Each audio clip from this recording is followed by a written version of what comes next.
You're still single. My wife is a beautiful secretary. I'm living in a completely different world than a poor high school graduate like you.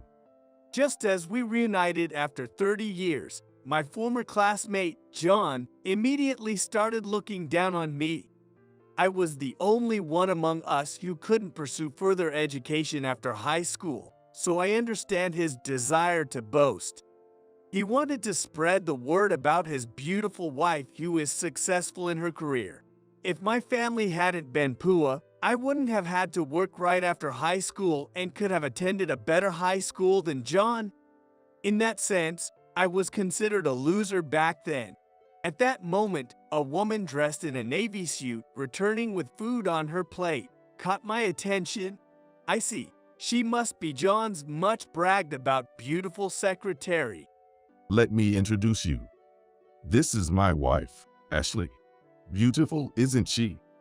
While she could be considered beautiful, her makeup was thick. Ashley, noticing me, started trembling. My name is Michael Robinson, 45 years old this year. I am the president of Robinson Construction, a company that employs 7,200 people. Hearing just this, one might think I've led a privileged, elite life. However, the reality is far from privilege. It was a continuous struggle of bitterness and hardship. My family was extremely poor. Shortly after I was born, my father disappeared, leaving my mother to raise me on her own. I have no memories of ever having snacks, and a treat meant bread crusts fried in oil by my mother. Without school meals, I would have probably collapsed from hunger on my way home from school. It's hard to imagine that in a wealthy country like the United States, there was a child constantly feeling hungry. Since I couldn't afford games, I naturally took to studying whenever I had free time. As a result, I was always at the top of my class in elementary school. My teachers favored me, and during school, I could forget the hardships of poverty. Even in high school, my grades were excellent, and I was respected by my peers. I took on leadership roles, serving as class president and student council president, leading a fulfilling school life. Everything changed towards the end of my sophomore year of high school, when it was time to decide on a future path. Both my mother and my teacher had pained expressions on their faces. Despite having the grades to easily get into the top university in the state, our financial situation meant I couldn't pursue higher education. My mother, tearfully pleading with my teacher, said, "Isn't there anything we can do? He loves studying and has good grades. It's too cruel to deprive him of the opportunity to study just because he was born into a poor family." My acquaintance, the president of a construction company, actively supports students who work hard through adversity. How about we entrust Michael to him? He could work while taking distance education courses and earn a college degree. After hearing this, my mother pondered for a while. Construction, huh? I've heard it's a tough field. I doubt he'd have time to study leisurely. With the daily grind, continuing his studies seems impossible. It all depends on Michael's effort. It's tough and requires perseverance, but it's not impossible. The president is a passionate and upstanding person. Why not give it a try? Thanks to my teacher's encouragement, I ended up working for Robinson Construction. While everyone else went on to college, I was branded a loser at that point. There was one person who gleefully watched my life's downturn. John Smith. Since elementary school, he had always been my academic rival. John's mother was extremely keen on education, making him study all the time except for Christmas Day. During elementary school, I was also interested in playing around, so I couldn't always score perfect marks, making John the top student of the year. However, things changed in high school. Still harboring hopes for the future, I wanted to go to college and learn more. Once I started studying seriously, I quickly surpassed John, and throughout high school, I never relinquished my position as the top student. We even aspired to the same university, the one with the highest SAT scores in the state. You're aiming for the same college as me, huh? But do you even have the money to attend and pay tuition? He hit a sore spot, and I was left speechless. This issue has always been buried deep within me. Telling my mother would only make her sad, and sharing it with other adults would only garner sympathy, nothing more. While everyone else took for granted their dreams of college life, for me, it was a distant, unattainable future. The only selfish request I made during that time was to at least let me take the entrance exams. That year, I placed at the top of those exams, finally making peace with my situation. Thus, after graduating high school, John went on to college, and I started my career at Robinson. The construction industry is a male-dominated field where loud voices can be heard everywhere.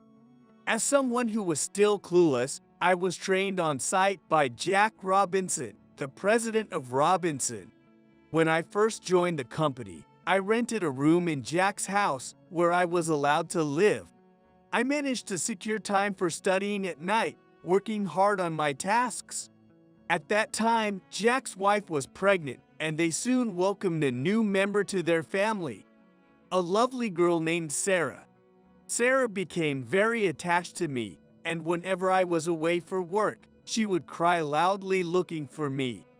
Sarah really likes you, Michael. She won't stop crying even when her father holds her, but she smiles as soon as you pick her up. I gained experience with other carpenters on site, but eventually I was told that I was better suited for office work, such as calculations and design. I quickly learned to work on a computer and became a valuable asset. In due course, I graduated from a correspondence university. Feeling a sense of accomplishment, I decided not to pursue graduate school. By the time I was in my 30s, I started to be entrusted with important management roles in the company. Having someone who knows the field in charge can significantly change the flow of work. The voice of the site workers was better heard, and the management side could provide more detailed instructions. The company's performance improved significantly, the number of employees increased, and the company grew substantially. When I first joined, it was a medium-sized construction company, but now it has become a large corporation. At that time, Sarah had turned 18 and was growing up to be stunningly beautiful. We remained close, and Sarah developed romantic feelings for me. Eventually, my feelings for her evolved from seeing her as a reliable little sister to wanting to protect her at all costs. One day, I was called to a high-end restaurant by Jack, where I was told something surprising. Michael, do you have a girlfriend or someone you like? No, I'm quite happy with my work. Then, would you consider marrying Sarah? She wants to marry you no matter what. I'd rather have her marry someone I trust like you than someone unknown. As I was processing the situation, the sliding door at the back opened and Sarah entered, dressed in a beautiful gown. Finally understanding the situation, I straightened up and knelt, looking at Sarah. Though our feelings were mutual, I still wanted to formally propose. Jack, please let me marry Sarah. I promise to make her happy. Sarah shed tears and whispered, "Thank you." Thus, I married Sarah and took the Robinson surname. Although I was prepared for some jealousy, almost all the employees were supportive. Having something to protect might indeed change a man.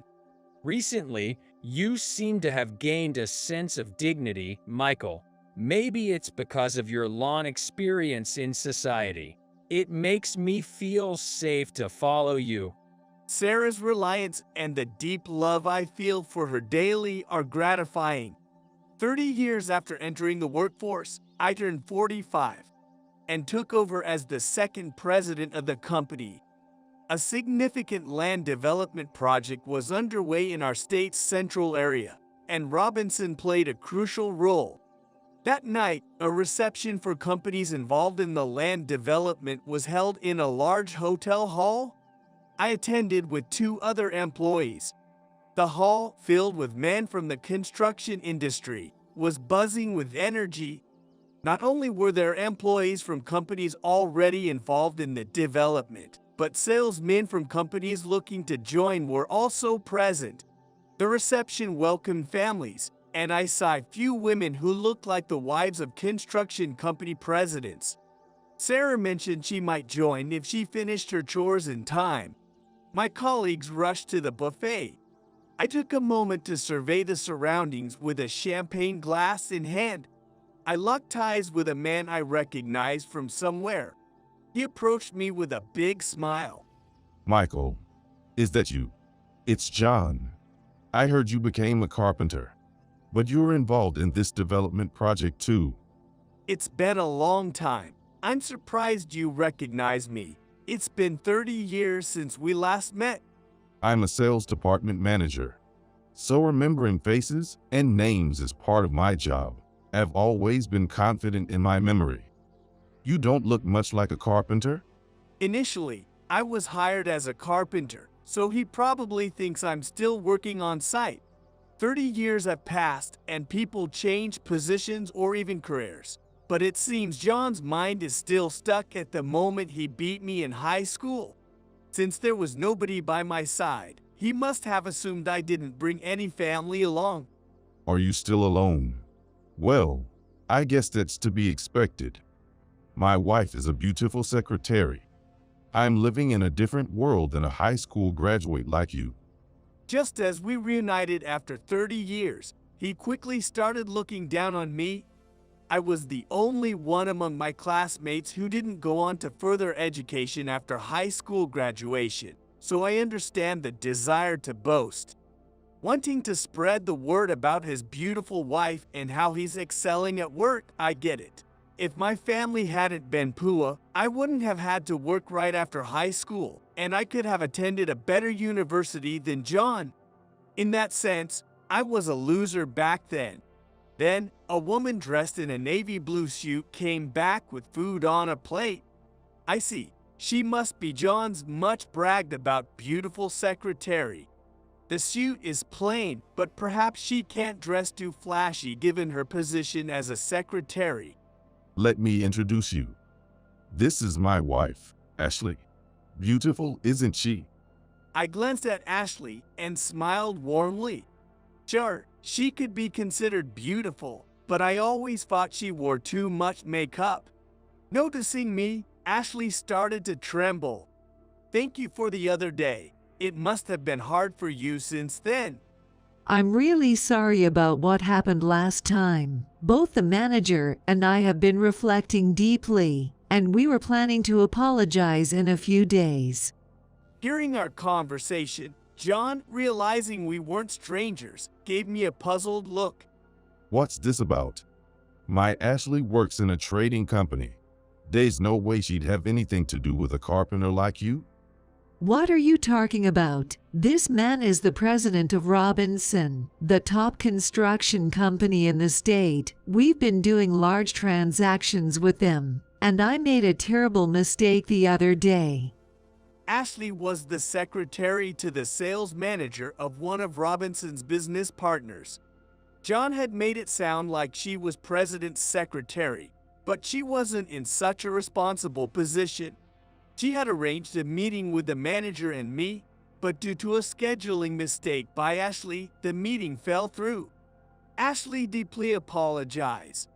I know this is a lot to ask, but could you give us another chance? For my husband's sake, I promise not to make such a disrespectful mistake again. Please. For your husband's sake, huh? Well, I know him, but we're not exactly close. All right, I'll give you another chance, but make sure you're on time this time. Thank you so much. And Ashley continued apologizing, almost in tears. John was stunned at first, but as he began to understand the situation, he turned pale. Robinson, as in the big corporation. You're its president. How did you become a president at your age with just a high school diploma?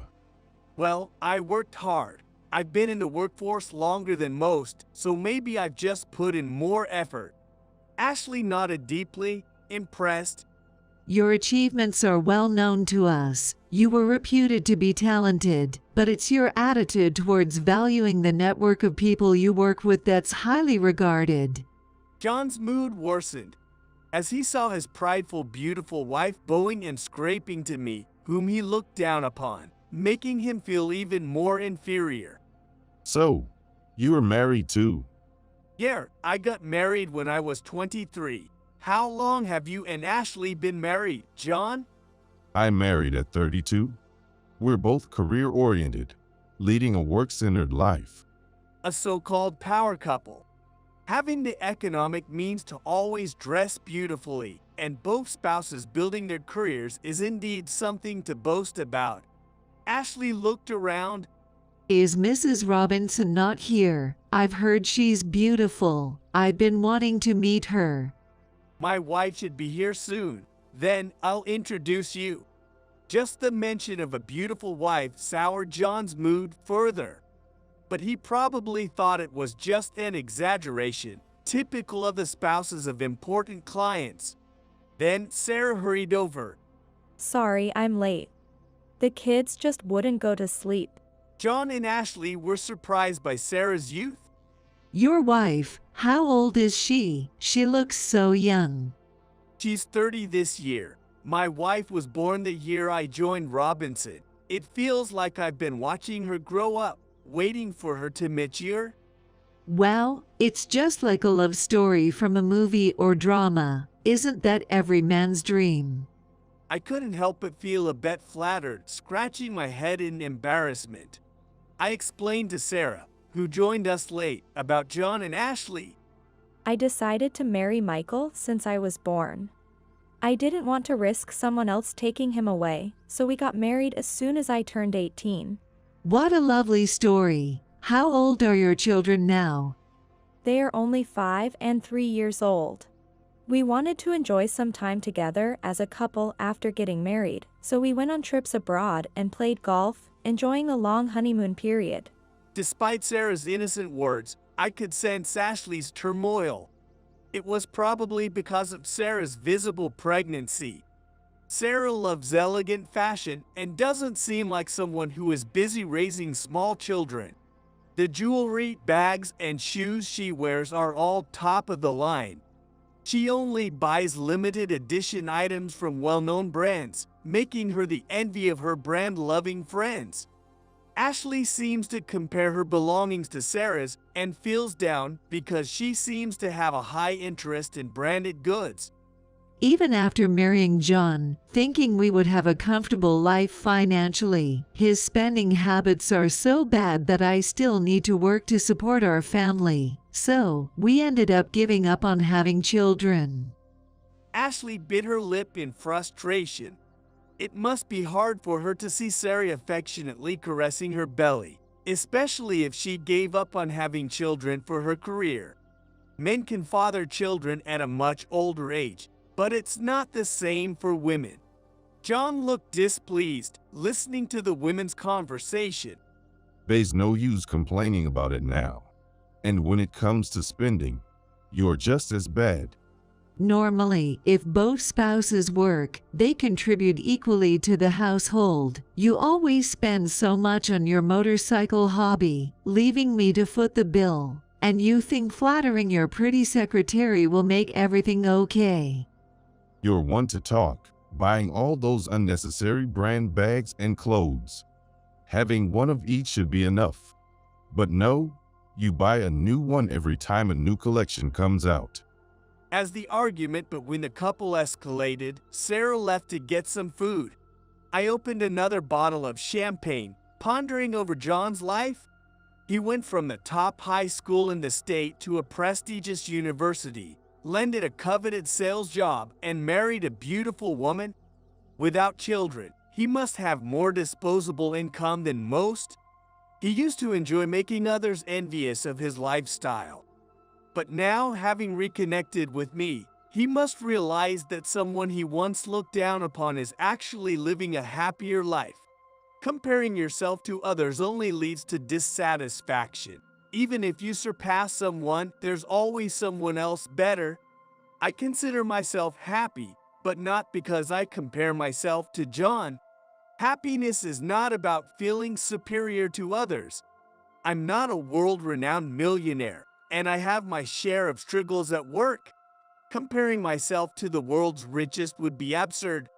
Since I came here to socialize, I'm looking for new connections. I was about to distance myself from John when he grabbed my sleeve to stop me. Hey, Michael, could you consider doing business with my company?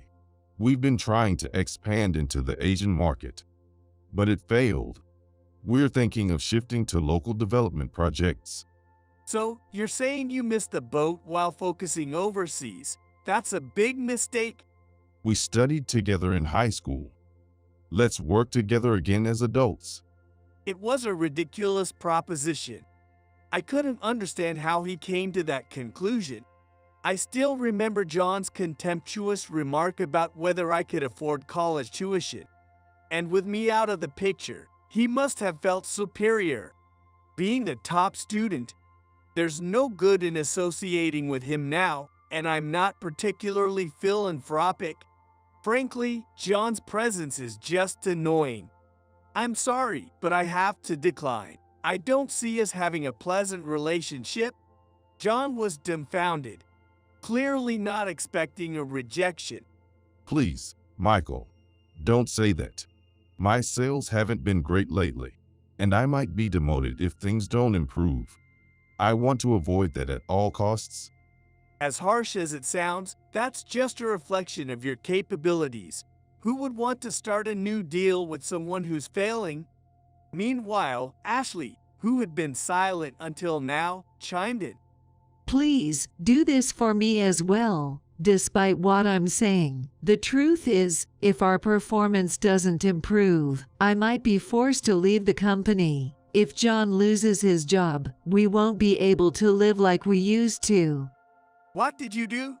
Ashley reluctantly begins to speak, biting his lip in frustration.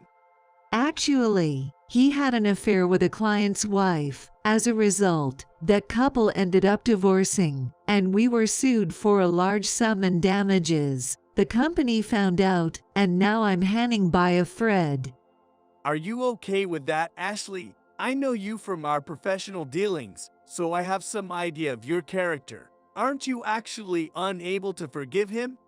Ashley looks down silently, then spits out in frustration. I don't want to just throw everything away as it is. I plan to leave him once he's able to stand on his own 2 feet. What? You plan to divorce me? I haven't heard anything about this. I was listening to their argument from a distance.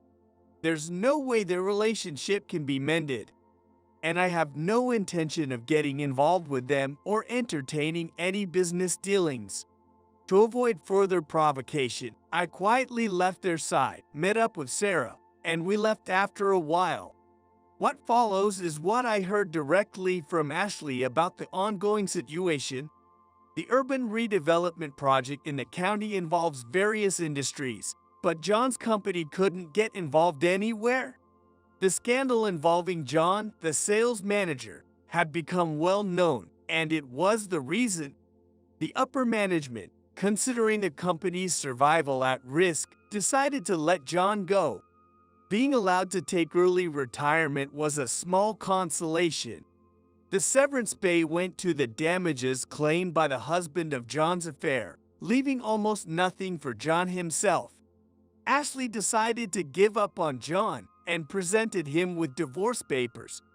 Living with John had its happy moments, but I've moved on. Fortunately, I have a job, no kids, and plan to take better care of myself from now on.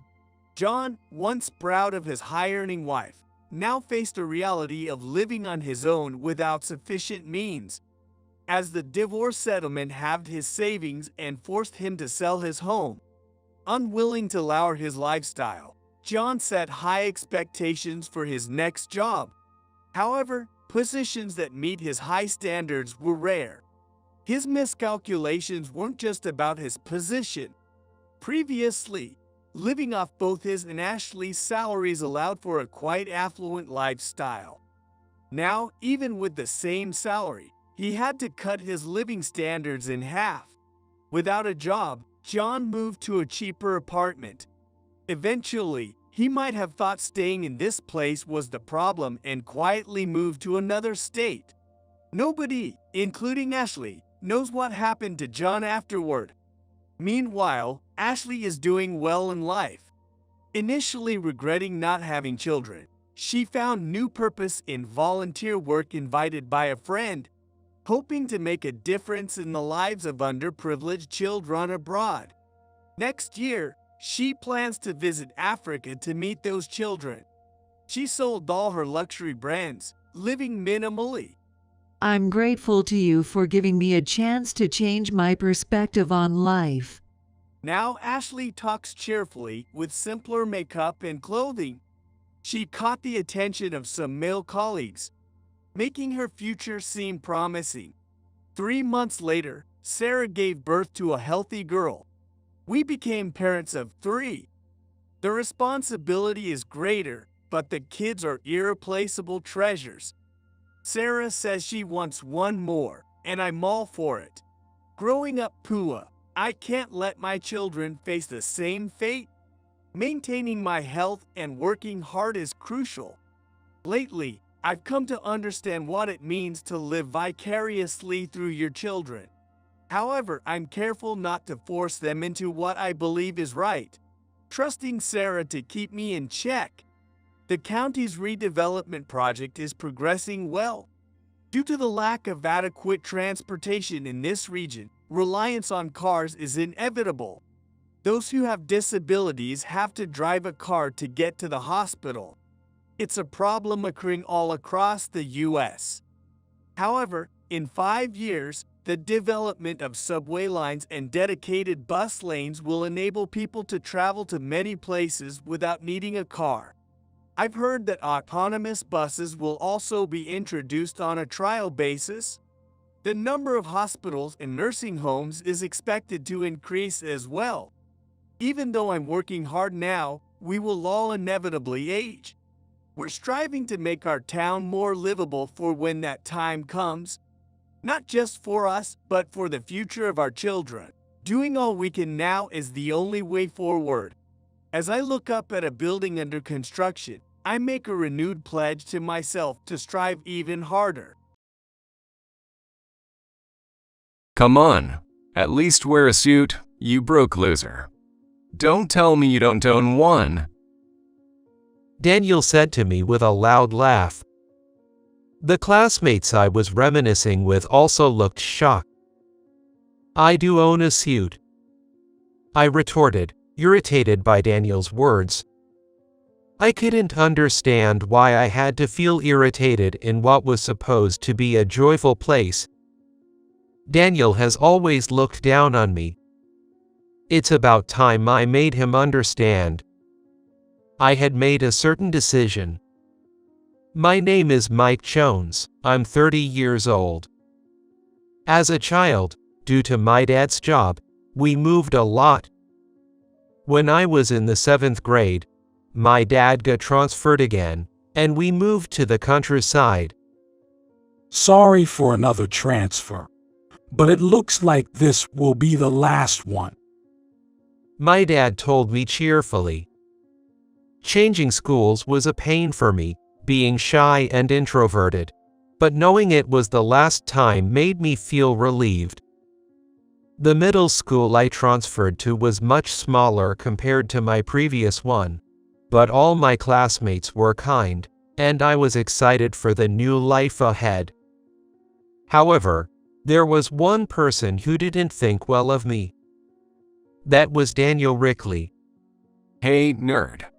Stop just studying all the time. Daniel would pick on me at every opportunity. I was just copying notes. Shut up. Don't talk back. especially when you don't even have a mom. Daniel intimidated me by raising his voice. My mom passed away due to illness when I was little. I wish I could talk to her if possible. But that's impossible.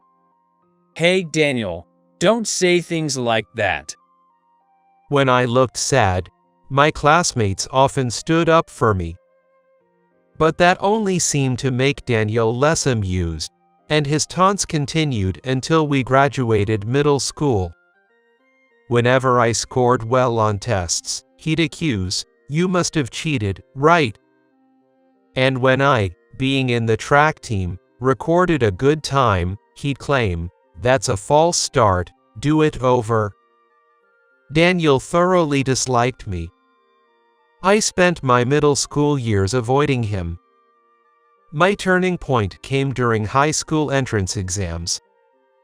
I heard rumors that Daniel was going to a different school out of state, so I intentionally chose a high school close to my middle school. I thought I'd be free from Daniel. That's all I was thinking. Just as I wished, we went to different high schools, and I no longer had to deal with Daniel. I felt an indescribable sense of relief. I made new friends in high school and enjoyed my life there. I joined the track team again and spent my after-school hours working up a good sweat together with my teammates. It was a truly fulfilling and fun time, unlike my middle school days.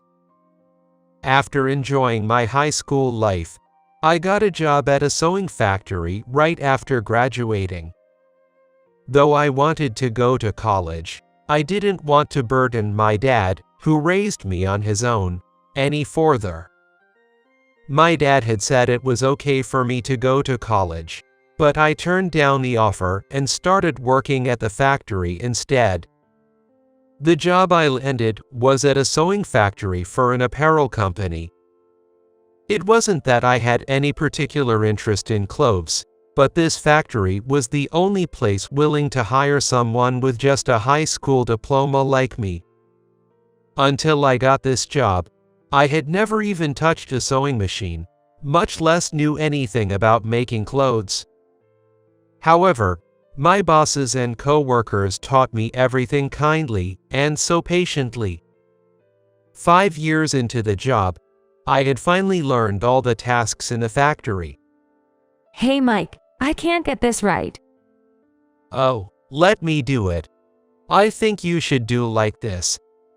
I see. You've been impressive lately. I need to work harder. My senior co-worker, Harper, said with a laugh. I, who didn't have any special qualities, had become knowledgeable in sewing. My colleagues depended on me. Life was fulfilling until that day. That day, something happened. I went to the factory as usual and was planning what to do on that day with Harper. Suddenly, the entrance got noisy. Is there something special happening today? I asked Harper. She also looked confused. Our boss said, today there's supposed to be an important deal. I turned my gaze towards the factory entrance. And there he was, Daniel, the last person I wanted to see. I rubbed my eyes and looked again, but it was definitely Daniel. Why is he here? I kept my head down and continued working quietly. Thank you for coming all this way. Well, it's an important deal, of course. The boss was fawning over Daniel. Then, I could hear Daniel's voice getting closer to where I was. And when I finally looked up, Daniel was standing right in front of me, looking at me and laughing. He had found me. I had a bad feeling. What? You're working here? I heard you started working right after high school, but in a factory. That's hilarious. I ignored his words and kept working. Then, the boss, looking surprised, spoke to Daniel. You know each other. Mike has been working hard and has become a vital part of this factory. Daniel suddenly started laughing again. This guy is a vital part. Back in middle school, he was a complete failure, always causing trouble for everyone. I can't believe it. Daniel's words caused the boss's face to harden. Harper, who was working next to me, looked at Daniel with a puzzled expression. A failure, you say? Yes, really. Right, Mike? Daniel suddenly turned to me. Annoyed, I said, I didn't cause trouble for anyone. Can't you stop spouting nonsense? Daniel's face became slightly angry. I'm not spouting nonsense. You've been a failure since back then. How dare you talk back to me? I was at a loss for words. Then, Daniel said something shocking. Sir, if you want to do business with my company, you'll have to fire this guy. If he's here, I'm sure the company won't do well. He's a jinx. Suddenly, the factory fell silent. My colleagues looked at Daniel with shocked faces. The boss took a deep breath and then said to Daniel, "Well, let's have some tea over there," and led him to the office. I couldn't understand what right he had to try and get me fired. Daniel has always been someone who tries to get his way in everything. As I sighed, Harper looked at me with concern. Don't worry about what that person says. He's truly unpleasant. Harper offered me kind words while we worked. He's always disliked me. He just wants to make me suffer this time too. Over the past 5 years, I've worked hard and sweated it out in this factory, and the boss knows it. Even if Daniel, the client representative, requested my firing, I was confident the boss would never let me go. However, that confidence was shattered. That evening, the boss asked me to come to his office. Having never been called by the boss before, I entered the office, puzzled. The boss seemed a bit down, and he began to speak. Mike, I'm really sorry, but could you take a break from work until the deal with TA Corporation is finalized? Excuse me. I couldn't believe my ears. I never expected to hear something like this from the boss. He continued. You understand how important the contract with TA Corporation is to our company, right?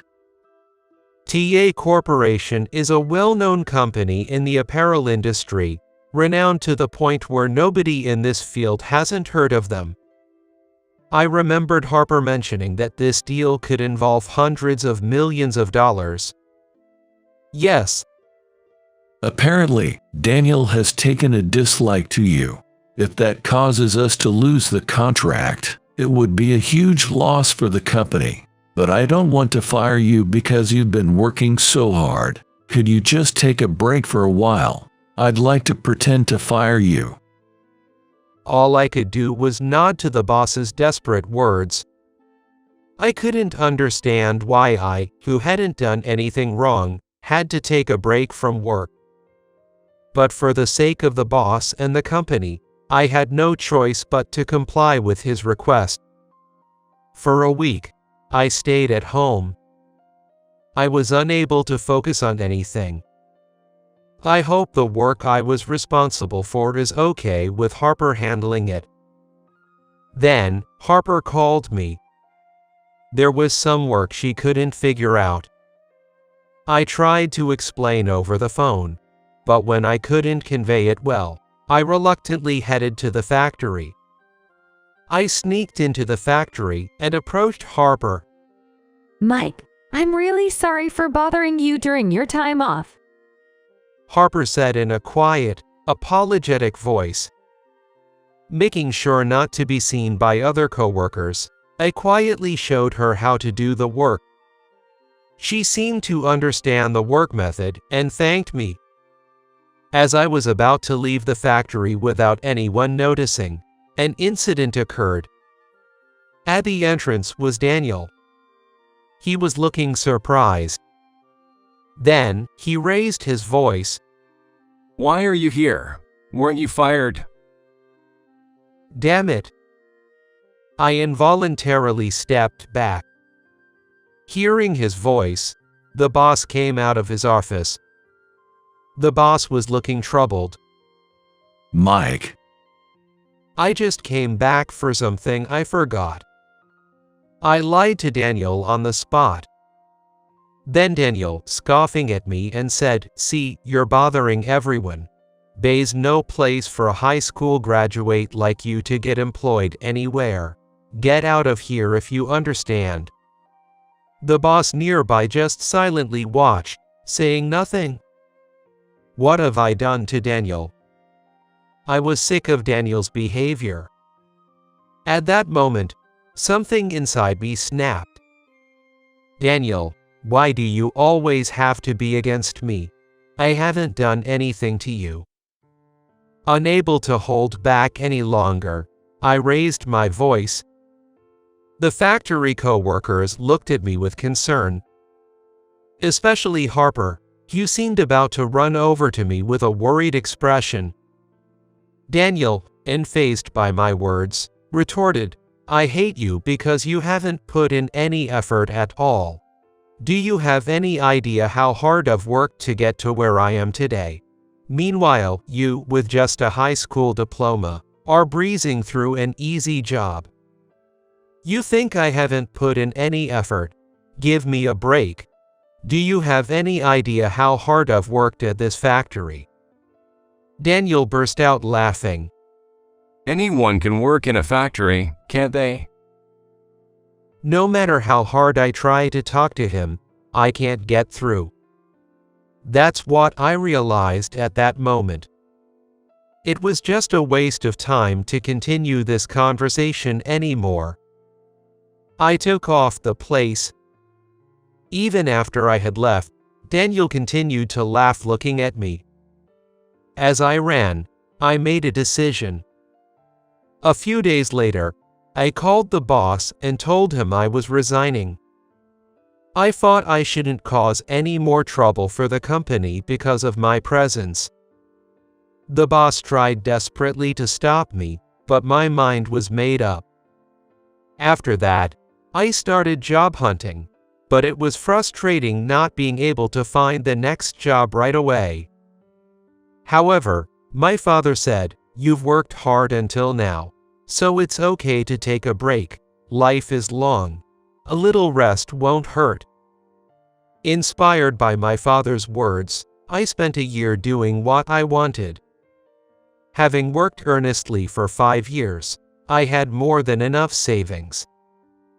I'll take my time finding the next job. When the time came, I smoothly landed my next job. Then, I began working hard again. 6 more years passed, and I was now 30. My job was going well and living peaceful days. One day, I arranged to meet Mason, a middle school classmate, at a cafe for the first time in a long while. Mason was my best friend during middle school. Since we went to the same high school, we were like best friends and occasionally met up to share updates after graduating. Now, Mason works for a multinational company, traveling all over the world. I was delighted when he wanted to meet. Hey, long time no see. Mason greeted me cheerfully. It's been 2 years since we last met before you went abroad. Reuniting with Mason brought back memories, and our conversation flowed. Hey, why don't you come to the reunions? He suddenly asked. I was puzzled by what he meant. A reunion. Didn't you get an invitation about a month ago? This time, Daniel and I were organizing it, and Daniel said you wouldn't be attending the reunion. It was news to me. I hadn't received any invitation.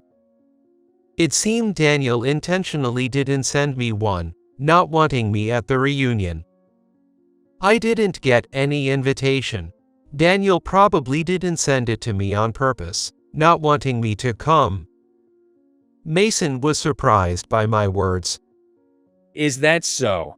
I had thought you just didn't want to attend the reunion. He's the worst. Mason said angrily while sipping his coffee. Daniel being unpleasant isn't just a recent thing, actually. I told Mason everything that had happened 6 years ago. He looked at me incredulously. I'm at a loss for words that such a thing happened. Yo, I figured, but I am who I am today because of him. So, I've let bygones be bygones. Indeed, Daniel was unpleasant, but thanks to him, I was able to grow stronger. Without him, I might have remained a person with little self-confidence and no particular quality forever. Over 6 years, I came to think this way. What about the reunion? Daniel will be there too. Want to skip it?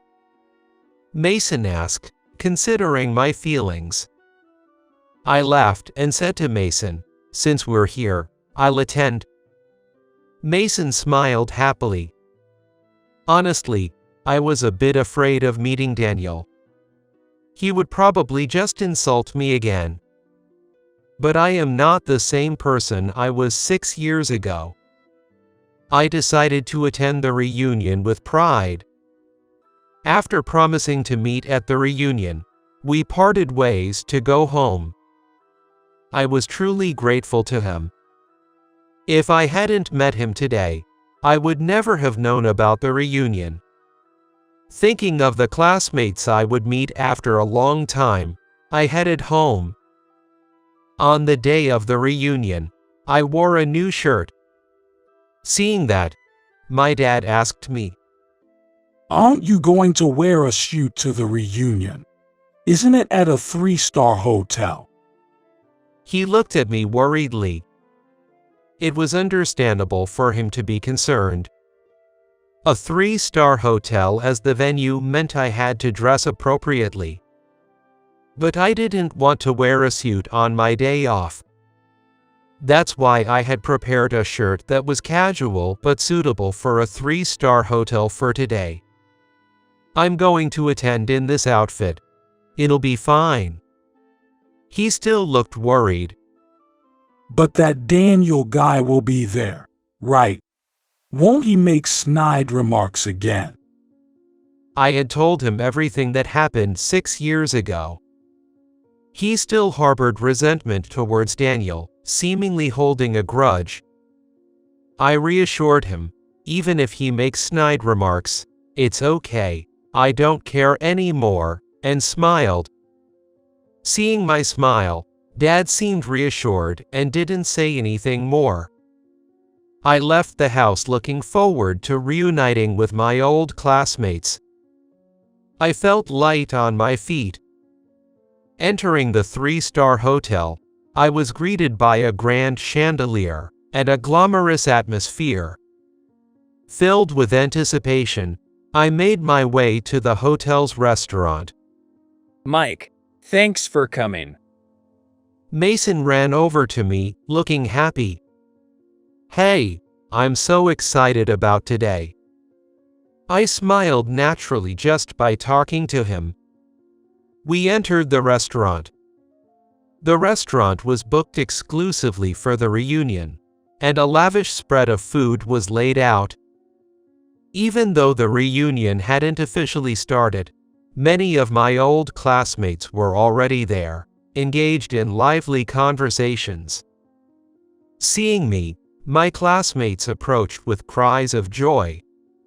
Mike, it's been since middle school graduation. It's so nostalgic. My classmates approached me cheerfully. We were engaging in endless conversations about the silly and funny stories from our middle school days. Before I knew it, the reunion had started, and my classmates began to gather around one after another. Daniel has really made something of himself, hasn't he? A classmate suddenly started talking about Daniel. What's so great about him? I asked, genuinely curious. The classmate quickly started explaining. He's apparently the sales manager at TA Corporation. TA Corporation, as in that big company. Daniel was always smart, wasn't he? He's the most successful among us. And he's even pushing forward deals with that major apparel manufacturer. So, Daniel became a manager right after I left my previous job. Well, it's none of my business. As I was thinking this, the entrance to the restaurant became even noisier. Oh, speak of the devil. There stood Daniel. And he dressed in a fine suit. I involuntarily looked away. Daniel didn't know I was attending this reunion. In fact, he had intended not to invite me. I thought he would freak out if he found out I was here. I looked at Mason. In a low voice, Mason told me, "You haven't done anything wrong. Just stand tall and proud." Mason's words eased my mind a bit. I shouldn't care about Daniel at all. "Thanks, Mason," I said, and continued our conversation. But soon, Daniel spotted me and looked as if he had seen a ghost, probably not expecting me to be here. He raised his voice. Why are you here? You weren't invited. Daniel's face turned red with anger. Mason invited me to the reunion. If it's a middle school reunion, I have every right to attend, don't I? Daniel reacted immediately to my words. I don't consider you my classmate. It's presumptuous of you to come to the reunion without my permission. Hearing Daniel's words, the surrounding classmates began to murmur. This is not the place for you. Geez, how long will he keep insulting me before he's satisfied? I was utterly exhausted. So, you'll be satisfied if I leave? Daniel scoffed. Yeah, that's right. Now get out of here. And that outfit, it's totally out of place here, isn't it? I had managed to talk a bit with the classmates I wanted to, and thought it might be best to leave as he suggested. Then, he added insultingly. Wear a suit at least, you poor thing. Don't tell me you don't own one. I was speechless. What is he even talking about? I do own a suit. I just didn't want to wear one on my day off. Daniel laughed even more at my words. I couldn't understand what was so funny. Don't act all tough. You didn't have the money to buy a suit, did you? You never owned one in the first place, did you? Admit it, you're broke. I was shocked by his rudeness. There was nothing more to talk about. I was about to leave the place, but he uttered words I couldn't forgive. Hey, should I give you one of my old suits? It's more expensive than you could ever afford in your lifetime. Although I was frustrated inside, I pretended to listen calmly. If you want to wear suits like mine, try getting a job at a renowned company like I did. Though, that's impossible for someone incompetent like you. I reached my breaking point. I couldn't understand why he had to go that far. Just as I was about to raise my voice, Mason shouted, Mike doesn't need your hand-me-down suits. I was shocked. Mason had always been gentle, and I had never seen him shout. That Mason was raising his voice for me. I was so surprised that I almost dropped my drink. Daniel, taken aback, glared at Mason. Hand-me-downs. This suit is from KG Industries, the major suit manufacturer my company is about to deal with. Not something a poor person like Mike could easily afford. Daniel, unfortunately, could you cancel that deal? The room seemed to go silent for a moment. What? Daniel acted as if he hadn't heard me. No helping it. I repeated the same words. I'm asking if you could cancel the deal between your company and mine. The room fell silent. What are you talking about? My company has no deal with you. Do you really not recognize my face? You know nothing, do you? I couldn't help but question Daniel, but he just laughed. What's with that tone? You're Mike the incompetent, right? There's no other option. I realized it was pointless to talk to Daniel and handed him my business card.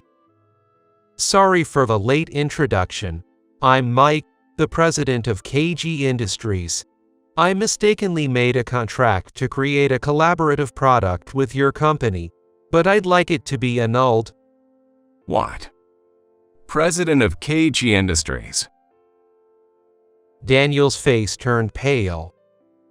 Seeing Daniel's reaction, Mason said, "That's why I told you he doesn't need your suit, he has plenty without yours," and burst into laughter.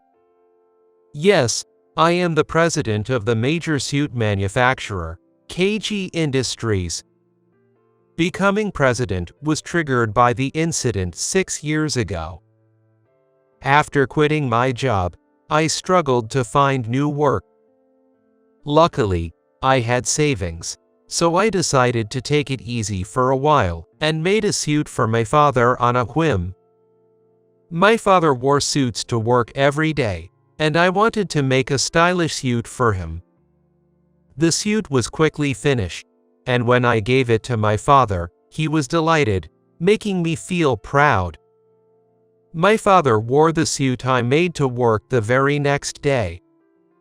That evening, he asked me if I could make 2 more suits. Apparently, his colleagues wanted one after seeing my father's suit. Of course, I made suits for his colleagues too. Then the next day, someone else requested one. This cycle continued, and the demand for my suits grew. A month later, I was swamped with orders for dozens of suits. I was surprised that a suit I made on a whim became so popular. Seeing this, my father suggested, "Why don't you start a company?" Indeed, if I could manufacture suits in a factory, I could sell them immediately without making customers wait. Inspired, I decided to establish a company. Starting a business required a substantial amount of money, and I even took out loans, but the demand for my unique and stylish suits never ceased, and my company quickly grew. Just 6 years after founding my company, it went public and became a suit maker so famous that nobody didn't know who we were. One day, I got a direct call from the president of TA Corporation. He wanted to collaborate with my company to create a new product.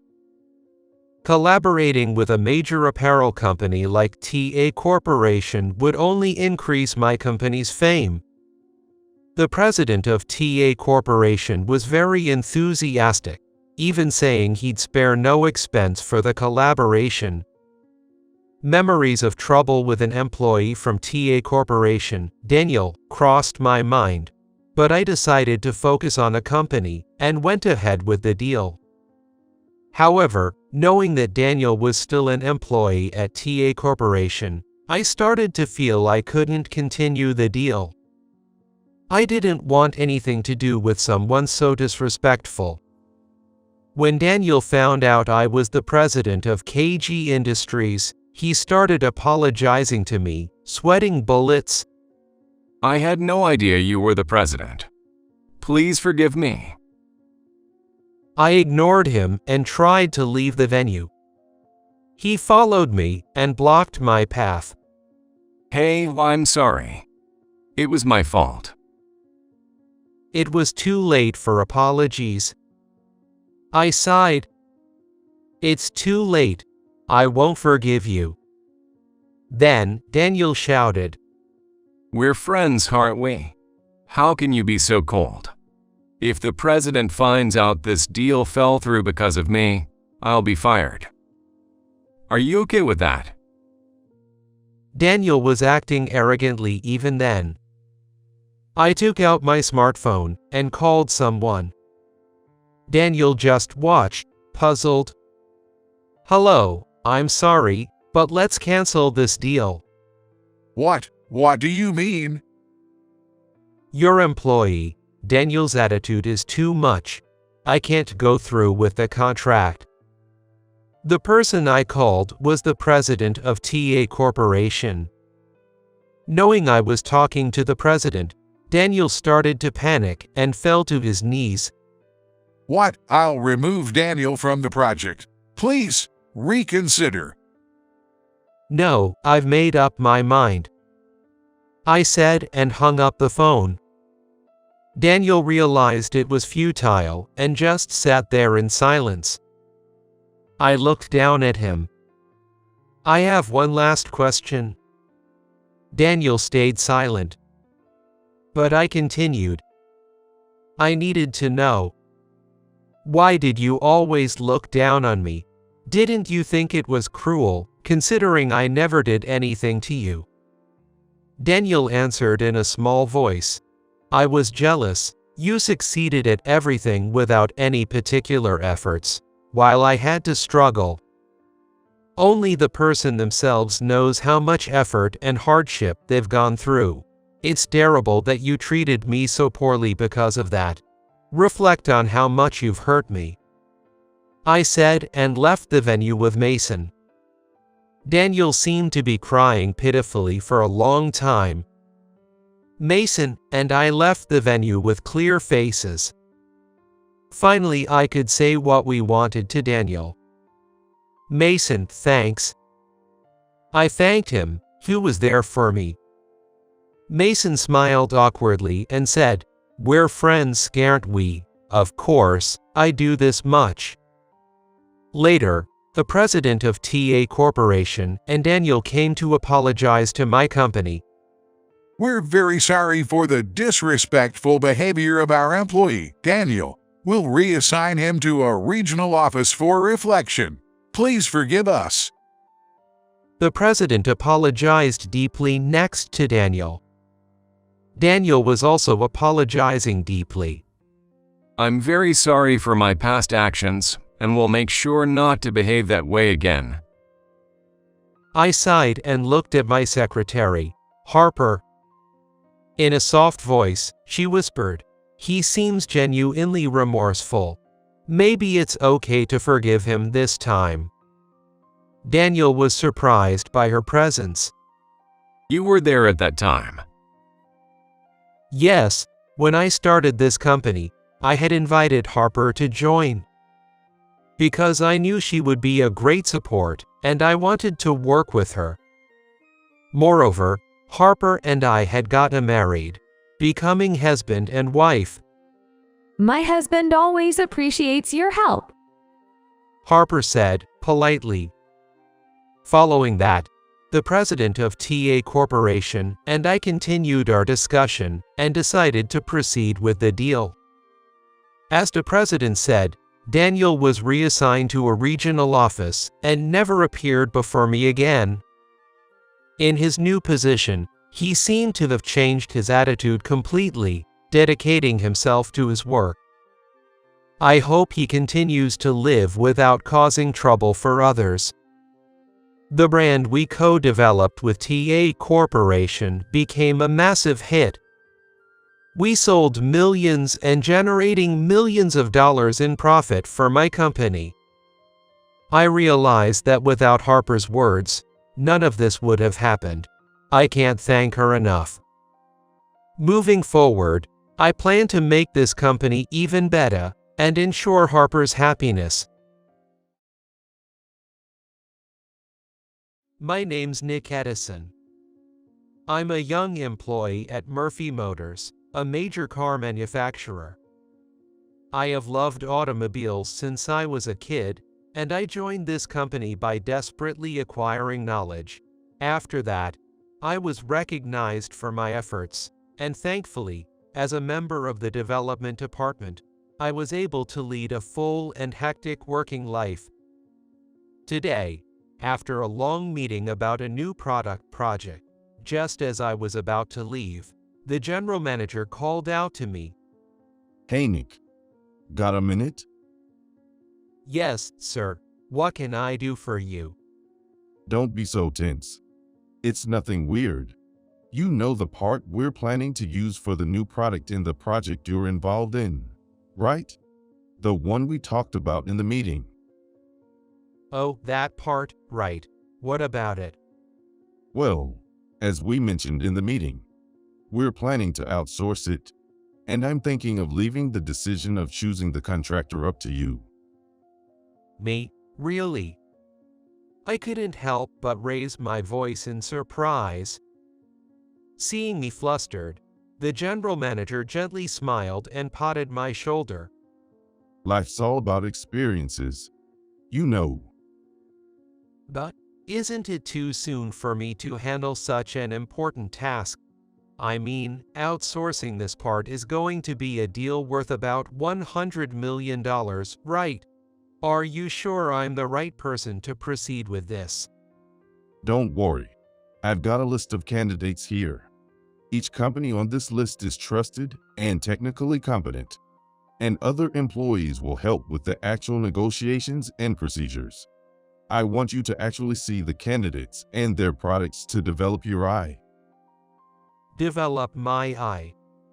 Yeah, it might feel daunting because it's a big deal, but I think it's absolutely necessary for your future. I believe in you, so go ahead with confidence. If you ever have any trouble or doubts, you can always come to me. With the department head's encouraging smile, I left the meeting room feeling nervous. The list given to me had companies that our company had long relationships with, and as the department head said, each was trustworthy and technically competent. Choosing from this list, I was sure to make the right decision. From that day, I took a few days to schedule appointments and visit the companies listed. Today, I visited the last company on the list. Mr. Nick Edison, we've been expecting you. Please, this way. A polite young female employee guided me to the reception room. She seemed to be in her mid-20s. She respectfully handed me her business card. Nice to meet you. I'm in charge here, Emily Sanders. I looked over the business card she handed me. I had thought she was from sales, but she was actually from the technical department, which surprised me a bit. Did you find it unusual that someone from the technical department rather than sales came to meet you? Had it shown on my face? She hit the nail on the head. I wondered if it was rude to be surprised by her gender. But lying or making up something silly here would be odd. I decided to just nod. Yes, it's a betrayer to see women in technical positions in this industry. I apologize if that was rude. No worries. I get that a lot, and it doesn't bother me. Nick, could we go over the details of this project now? Sure, please take a look at this document. I handed Emily the document, and after a brief explanation of the project's details, it was clear she was from the technical department. She understood quickly, and her questions were specific and on point, making for a lively conversation that left me feeling refreshed. After finishing our business discussion, I left the company feeling stretched. Having visited several companies, I felt like it had the most potential. Thinking I should quickly consult with my boss, I glanced at my watch to see it was just before noon. Right on time for lunch. I figured I might as well grab a bite nearby to sort my farts before heading back to work. As I walked a bit, I happened upon a diner. Entering through its slightly faded blue curtain, eyesight was more than half full. We settled into the seats designated for two, and after stowing my bag in the luggage space, we began to browse through the lunch menu. After some deliberation, we ended up ordering the daily special for lunch. While sipping water and casually scanning the room, I noticed it had filled up completely. There were even a few people lined up near the entrance, waiting for a seat, and the staff were asking if customers wouldn't mind sharing tables. When they came to me with the same request, I saw no reason to refuse. To my surprise, the person brought to share my table was none other than Emily Sanders. We both recognized each other and exclaimed in surprise, "Oh." We realized it at the same moment and exclaimed in surprise simultaneously. The person in front of me was Emily. With a slightly bashful demeanor, she gave a small nod and took the seat across from me. What a coincidence. Yes, I was just about to grab some lunch before heading back. This place is great, good value, generous portions, and delicious. I recommend it. Seemingly a regular, she placed his order with the server without even looking at the menu, and then set her Dell phone down on the table. Attached to what appeared to be her cell phone was a strap featuring an old, faded light blue minivan, which inadvertently caught my eye. Hey, isn't that one of our company's models? Yes. I've loved this model since I was a kid. My dad got me this strap when I was in elementary school. It means a lot to me, and I still cherish it. Her eyes lighting up with genuine affection for cars. Actually, my late dad worked in your company's development department. He was involved in developing this minivan and used to tell me all about it, which sparked my interest in the automotive industry. I see. My dad was also part of that minivan project. Maybe they knew each other. If that's the case, it's quite a fascinating connection. You and your dad seem to have ties to the same company. Well, you're quite impressive yourself. Honestly, isn't it tough being a woman in a technical role in this industry? Sure, it can be challenging. I often hear things like because you're a woman, despite being a woman, or for a woman, which can be quite tiresome. But that just motivates me to prove them wrong. She replied brightly. That sight struck me as incredibly noble, and I couldn't help but feel it looked quite cool. Afterward, I decided to proceed with making Emily's company our top choice for the contract. Although all the companies we considered had excellent technical capabilities and their representatives were trustworthy, Emily's company stood out for its exceptional technical prowess. Moreover, it was clear Emily was genuinely passionate about cars, and I felt that working with her would lead to the creation of something great. In the process of working towards the final agreement, I made several visits to Emily's company to discuss specifications and contract her. Through these discussions, she and I became close, reaching a point where we could talk openly and comfortably. After our meetings, it became a natural habit for us to head to the usual diner without either of us formally suggesting it. where we spent many days engaging in light-hearted and enjoyable conversations. It felt like everything was going smoothly. After stopping by the factory to prepare for the internal meeting scheduled for tomorrow, I was in the office reviewing documents when I realized that I was missing some materials related to the contract with Emily's company. I realized I had left some contract-related documents at Emily's company. It is clearly my mistake. Feeling somewhat apologetic, I arranged a meeting with Emily. When I mentioned it might take some time to prepare, so I hope you don't mind waiting, she graciously accepted, which was a relief to me. If I were to return to the headquarters first and then head over, it would be past Emily's company's regular working hours. Feeling it might be a bit rude, but considering I was only there to pick up documents, I decided to head to Emily's company still in my work clothes. Upon arrival, I learned that she was still preparing the documents.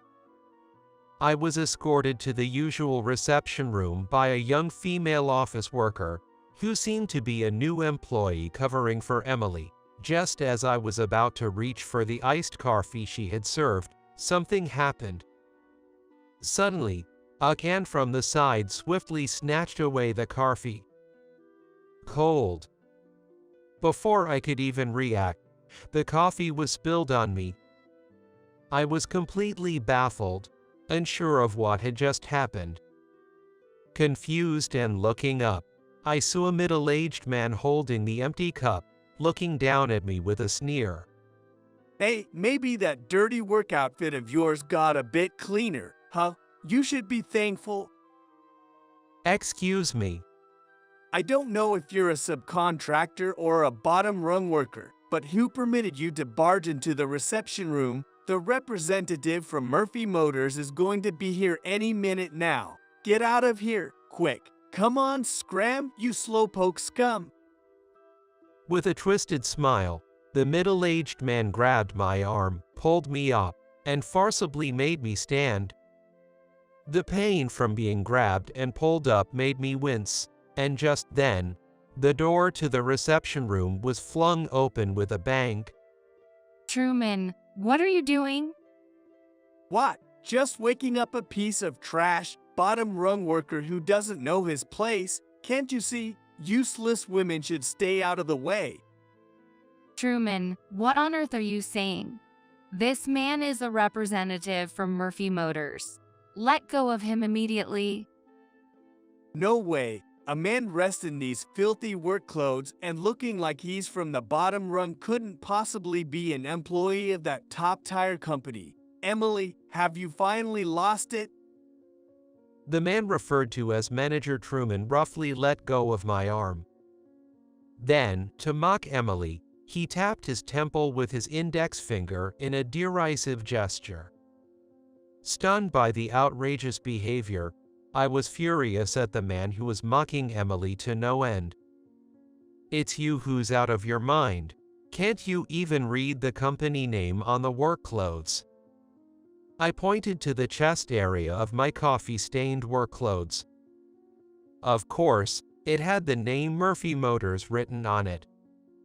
The color drained from Truman's face, who had been acting so arrogantly. Though it was an emergency that brought me here in this attire, isn't spilling coffee on someone more indicative of being out of line? Like Truman had done earlier, I tapped my temple area with my index finger to show him.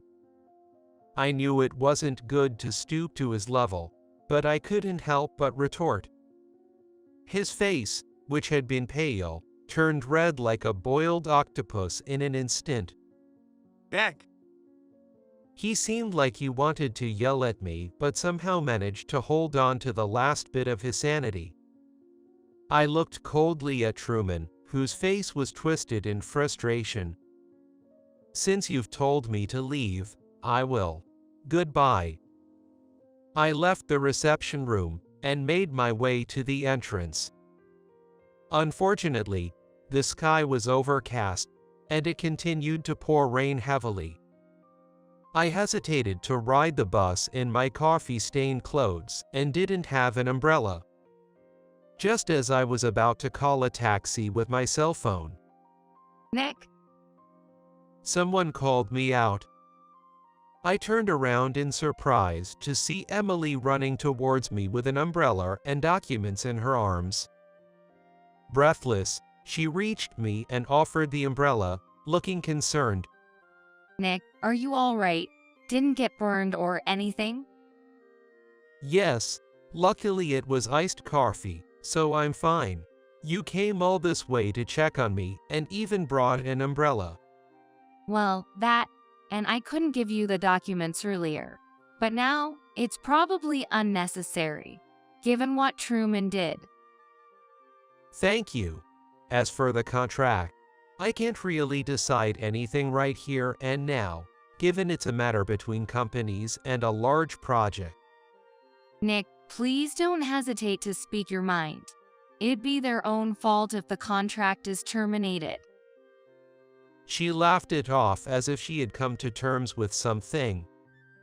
I was taken aback by Emily's unexpected behavior, thinking she was always so serious. With this rain and your current state, if you don't mind, I can drive you. That's too much. And aren't you still on the working hours? It's fine. I'm planning to slam my resignation on the desk tomorrow anyway. What? Resignation? You're leaving the company? I've had enough of that manager for a while now. But today's outrageous act was the last straw. If you don't mind, would you listen to my venting? Sure. I understand. I felt somewhat pressured by Emily's demeanor and nodded. Walking to the parking lot under the umbrella, Emily stopped in front of a white car and unlocked it. Please, after you? Thank you. I hesitantly got into her car. Sitting in the driver's seat, she asked, "Is it okay if I take you to your company?" To which I nodded. After starting the engine, she expertly set the destination on the car's GPS and began driving. You know, the manager he spilled coffee on you earlier, Truman, to put it simply, he's a power-harassing, incompetent manager who got his job through connections. Connections? Yeah, connections. Apparently, he's the nephew of our company's CEO and he always flaunts that fact, bossing people around. He interferes everywhere, yells at his subordinates for no reason, and yet, he's utterly useless at his job. Well, I can't believe there are still such blatant nepotism hires. Does the company's upper management recognize this and just let it slide? I don't know. Our company's structure is outdated, and they don't take compliance seriously. There's no way for regular employees like us to report directly to the higher-ups without going through our bosses. It's like everyone in a managerial position is just watching Truman's face, making it difficult to go through other managers and leaving him unchecked. Emily sighed deeply. And there was a senior employee who tried to fight and report Truman's wrongdoings to the higher-ups. But Truman crushed him with power. He intentionally caused damages and blamed the senior, forcing him into a situation where he had no choice but to resign. What? He deliberately made mistakes to harm the company because he didn't like someone. It's unbelievable, right? But for him, harassing someone he dislikes is more important than what happens to the company. It's unbelievable. And the fact that the company lets this go on is unbelievable too. Just today, he tried to take credit for the contract with Murphy Motors, barging in without knowing anything about the deal.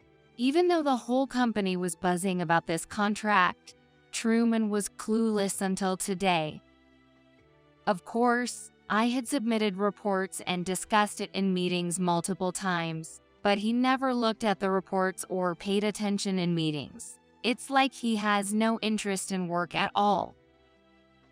And to think he spilled coffee on the major client. In a way, that's almost impressive. The power of assumption is strong.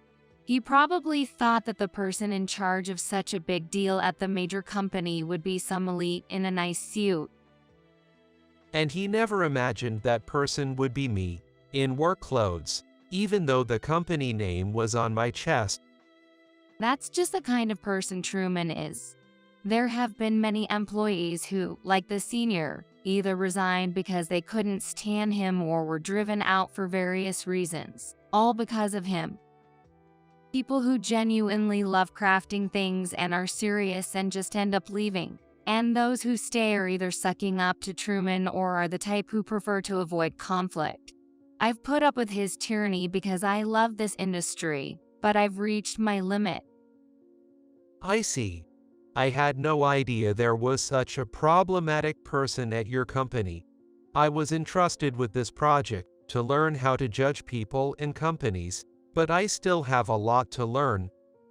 Well, normally, you wouldn't know about internal relationships from the position of a client. Maybe detectives or police officers are better suited to sensing that kind of thing than corporate employees. After making a joke, Emily sighed again, so deeply it was hard to tell how many times she had done so before. She must have been troubled by this for a long time. There might not be much I can do for her, considering all she has endured. But there is one thing. Using this method feels like stooping to that man's level, so I'd rather avoid it if possible. But desperate times call for desperate measures.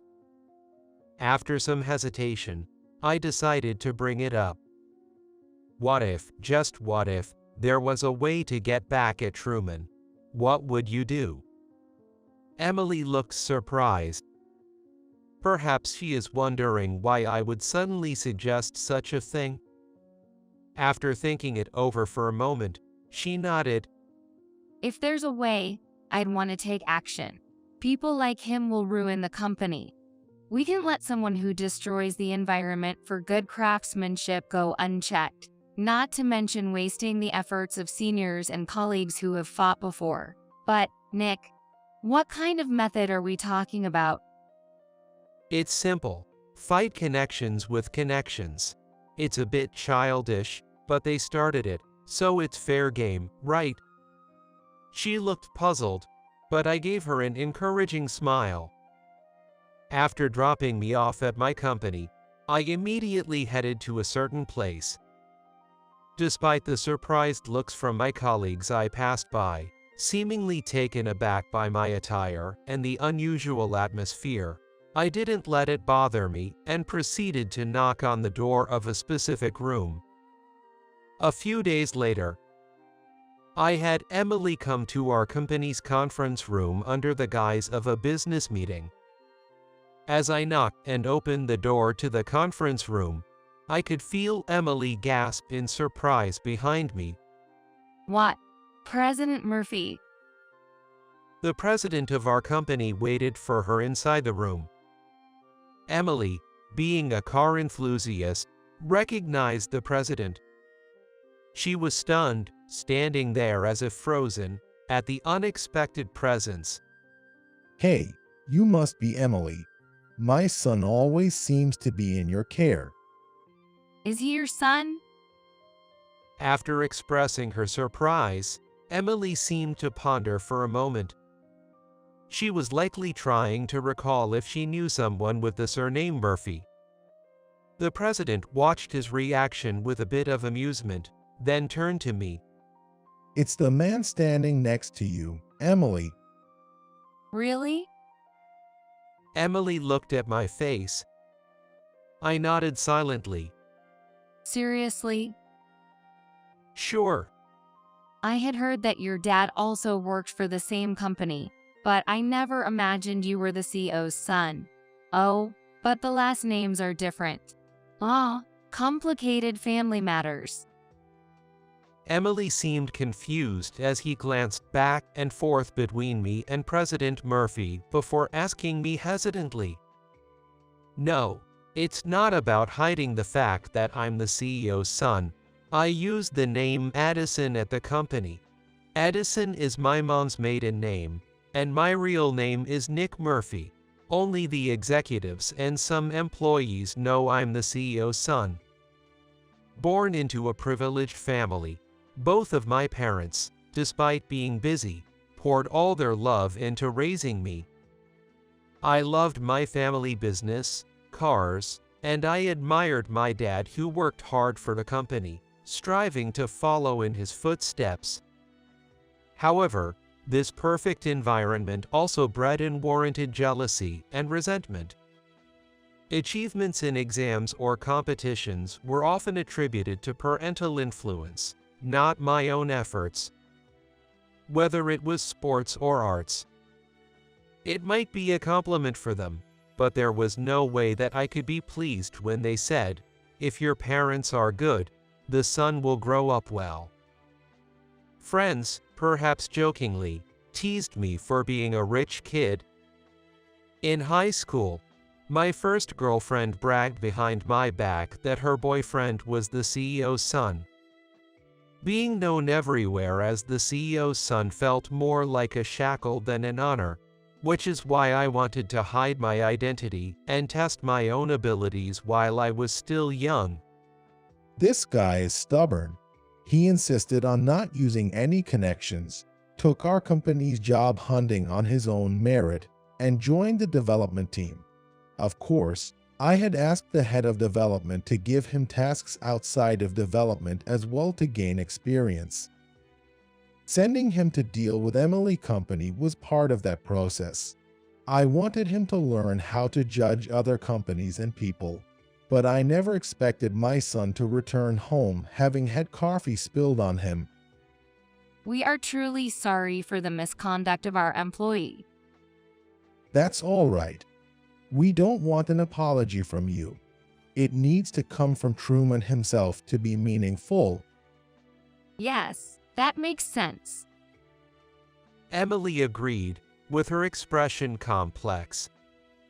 She is likely thinking that man would not easily apologize. To make him reflect, we might have to intimidate him a bit. Intimidate? Yes, it would be good if he came to regret his actions and apologized alone. But from what I've heard, I doubt he's that type of man. So, we're thinking of going directly to the CEO. Truman's tyranny has caused many talented individuals to leave, right? Your company is honest and has technical prowess.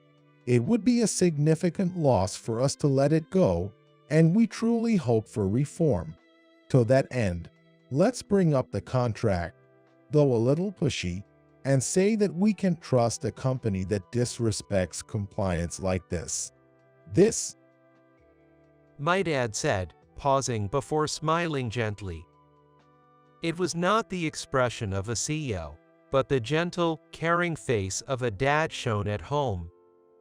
And you know, Emily, your dad was one of my best colleagues. I've heard a lot about you from him.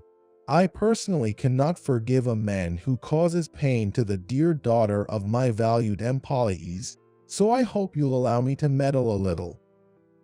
Mr. Murphy, thank you very much. I appreciate it. The meeting to discuss these issues was scheduled for a week later, outside of business hours, in Emily Company's reception room. The contrast between Truman, the manager's shocked expression upon seeing me, and the bewildered Truman, the CEO, was slightly amusing. Emily, brought along under the pretext of being a deal representative, looked nervous. "Hello, Mr. Truman. It's been a while since our last encounter." Good afternoon, Mr. Truman. It seems my son was under your care recently. We greeted Truman warmly. Truman looked back at us with a slightly puzzled expression. Is he your son? I'm not sure what you're referring to. Really? It was just a few days ago. My son, dressed in work clothes, apparently had the misfortune of visiting your reception room. where you kindly decided to clean his dirty work clothes by spilling coffee on them. At my dad's words, Truman seemed to finally realize it was me he had treated so rudely. His face turned from confusion to bright red, glaring at me sharply. What? Are you son of the CEO? Are you? Hey, what kind of attitude is that towards a client CEO and his son? More importantly, what Mr. Murphy is referring to, what's that about? I have no idea. Perhaps he's mistaken. No, it's true. I was there. Emily said, speaking up firmly for the first time. Truman, the manager, shot her a glare as if to warn her not to say more, but Emily, prepared to resign if necessary, was unfazed. While I was preparing the documents, Nick was waiting in the reception room, where Truman barged in and said, "Looks like your dirty work clothes got a bit cleaner. Be grateful." After hearing Truman's shouting, I rushed over and found Nick drenched in coffee and Truman yelling at him. Is that true? No, it was a misunderstanding. As she said, you grabbed my arm, claiming this wasn't a place for subcontractors or bottom-tier workers like me. It seems your company has quite the prestigious employee training program. I interjected, forcing Truman into silence. The CEO's face drained of color. What have you done? You should apologize to him. I didn't realize he was a client. That's no excuse. The CEO demanded a deep apology from Truman. It seemed the CEO at least had a minimum level of decency. I was almost impressed by Truman's audacity to still challenge me in this situation. Seeing the opportunity, I spoke up. An apology for spilling coffee on me is sufficient. Fortunately, the stains were removed by cleaning, and we won't terminate a contract over this. However, Truman, you mentioned you didn't realize I was a client. And what about it? That implies it would have been acceptable if I were an employee or subcontractor of your company. Mr. CEO, haven't you noticed an unusual increase in resignations from Truman's department recently? One can easily imagine how someone who throws coffee on strangers behaves with their employees. Personally, I wouldn't want to work under such a supervisor. I've only heard a bit of the story, so I'm not jumping to conclusions. But I believe a good company is made by its employees. A company can be improved or worsened by its staff. Employees who oppress good workers are honestly like a cancer. I strongly suggest conducting an investigation. You're right. I'm embarrassed to admit I was unaware of these issues. We will conduct an internal investigation, and if these allegations prove true, we will take strict action. What? Are you really going to believe what outsiders say? The company isn't a playground. What joy do you find in acting like a bully? You are behaving yourself at home until the investigation is complete. The CEO said with a sigh of exasperation. True to Truman's defense, the mere words of an outsider wouldn't constitute proof. Yet, ironically, the manager's behavior provided the strongest evidence. The investigation reached out not only to current employees, but also to those who had left the company. The results of the investigation were as expected. Half a year later, due to our busy schedules, we hadn't had the chance to meet up for a while, so today we had planned to have a meal together. Naturally, we chose that familiar diner. It seemed new menus had been added to the menu list since our last visit. As I was looking over the menu with interest, I heard someone call out, "Nick," and I looked up. "Emily, it's been a while. You look well. Do I? Yeah, maybe. I've been really enjoying my work lately. It's all thanks to you and your dad. I'm glad to hear that. I was worried you might be overexerting yourself. By the way, what happened to Truman? Since then, she and I have grown even closer, frequently exchanging personal messages through our private contacts. Our relationship continues to be like that of comrades who share a love for cars and dedication to our work. Now we're closer than ever. We don't just talk about work and cars, we talk about hobbies and family. I enjoyed listening to her weekend and holiday stories. And now we converse in a more casual manner. Despite knowing that I'm the son of a major corporation CEO, she treats me the same as before. Lately, I find this relationship with her to be very comfortable. Actually, I haven't told you, but Truman was transferred to the factory. There was talk of firing him, but it was decided to keep him under surveillance instead, fearing he might cause trouble elsewhere. Is it safe to keep him around? Yeah, there's a foreman at the factory, kind of like a master craftsman, and he's been a friend of the CEO for a long time. He reports directly to the CEO if anything happens, so the former manager can't just pull ring anymore. Because he's loud and strict, I bet he's genuinely intimidating. Truman, he only ever bullied those weaker than him. I see, so that's a way to discipline someone. Straightening out twisted attitudes seems most effective with that kind of approach. Really? Those who were complicit in wrongdoing or engaged in power harassment along with the former manager were all disciplined at once, so that was probably a bigger ordeal. But things are definitely improving. Everyone has become motivated to create products that are second to none, just like before. Someday, Nick, I'll surprise you with a product so impressive. You better be ready for it. The sight of her slightly mischievous yet proud smile was somewhat dazzling and felt incredibly beautiful to me. Life is unpredictable. Just like Emily, who once contemplated resigning, is now laughing with eyes shining brightly. Just as the man who had caused so much trouble and acted selfishly received his due consequences. Life can change for the better or worse at any moment. That's why it's essential to make decisions and take action. I too should muster my courage. With determination, I reached into my bag and pulled out a pair of movie tickets. It seems we just don't mesh well. You don't have to come in from tomorrow. I had reached my limit.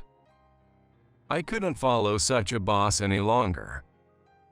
I responded on the spot. Understood. I will resign effective today. Thank you for the brief time I've been here.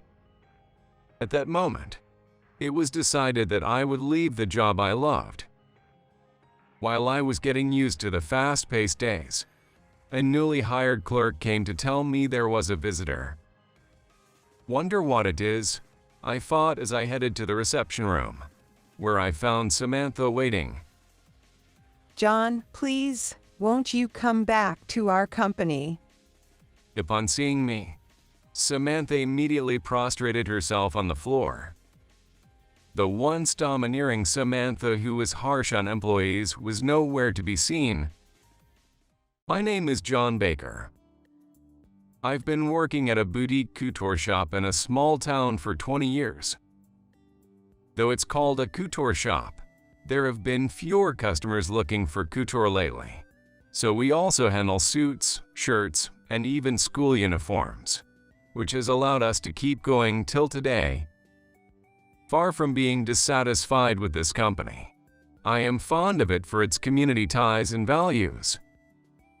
However, the dark clouds over the company began when the president, who had been managing it, fell ill.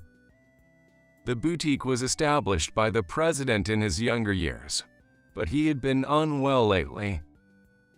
Eventually, he could no longer appear at the shop front, and his successor was his granddaughter, Samantha Smith, who had no prior experience in this field. The transition was made, but regardless of her work performance, her way of dealing with people was just terrible. I was particularly targeted by the new president, Samantha.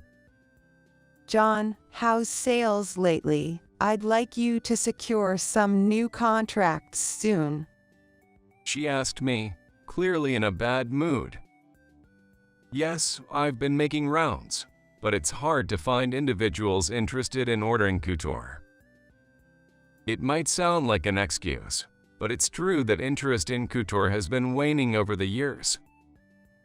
The reality that our couture shop model is dwindling is also true. However, Samantha scolded me relentlessly.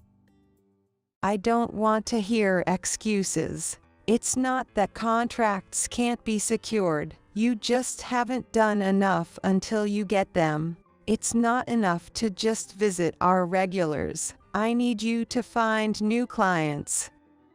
Saying this, Samantha let out an exaggerated sigh. Don't think you can stay here forever. Increase your time outside. Don't come back until you've secured a contract. Samantha stood up, grabbing her bag.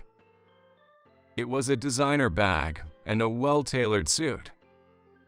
Because the president represents the company, Samantha, who spent her working hours at spas and saunas, began to lose the employees' respect. Are you taking a break, Ms. President? We'll have to be ready by 3 p.m. for a meeting about the uniforms we supply. Before I could finish, Samantha slammed her bag onto the desk with a loud noise. Excuse me, a break. Understand this. A president doesn't have breaks. It's troublesome to be lumped together with your regular employees. You never know where a good opportunity might pop up, and it's essential to show your face around. Think before you speak, will you? With that, Samantha turned swiftly and headed for the exit. Her large diamond necklace shone brightly, almost blindingly. Right as lunch break started, I hurried through my meal. Ever since the previous president fell, the luxury of a leisurely meal had disappeared.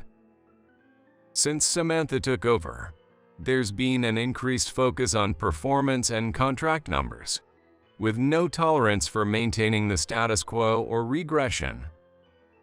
There have been days, she has said, if you have time to take a lunch break, you should be out selling.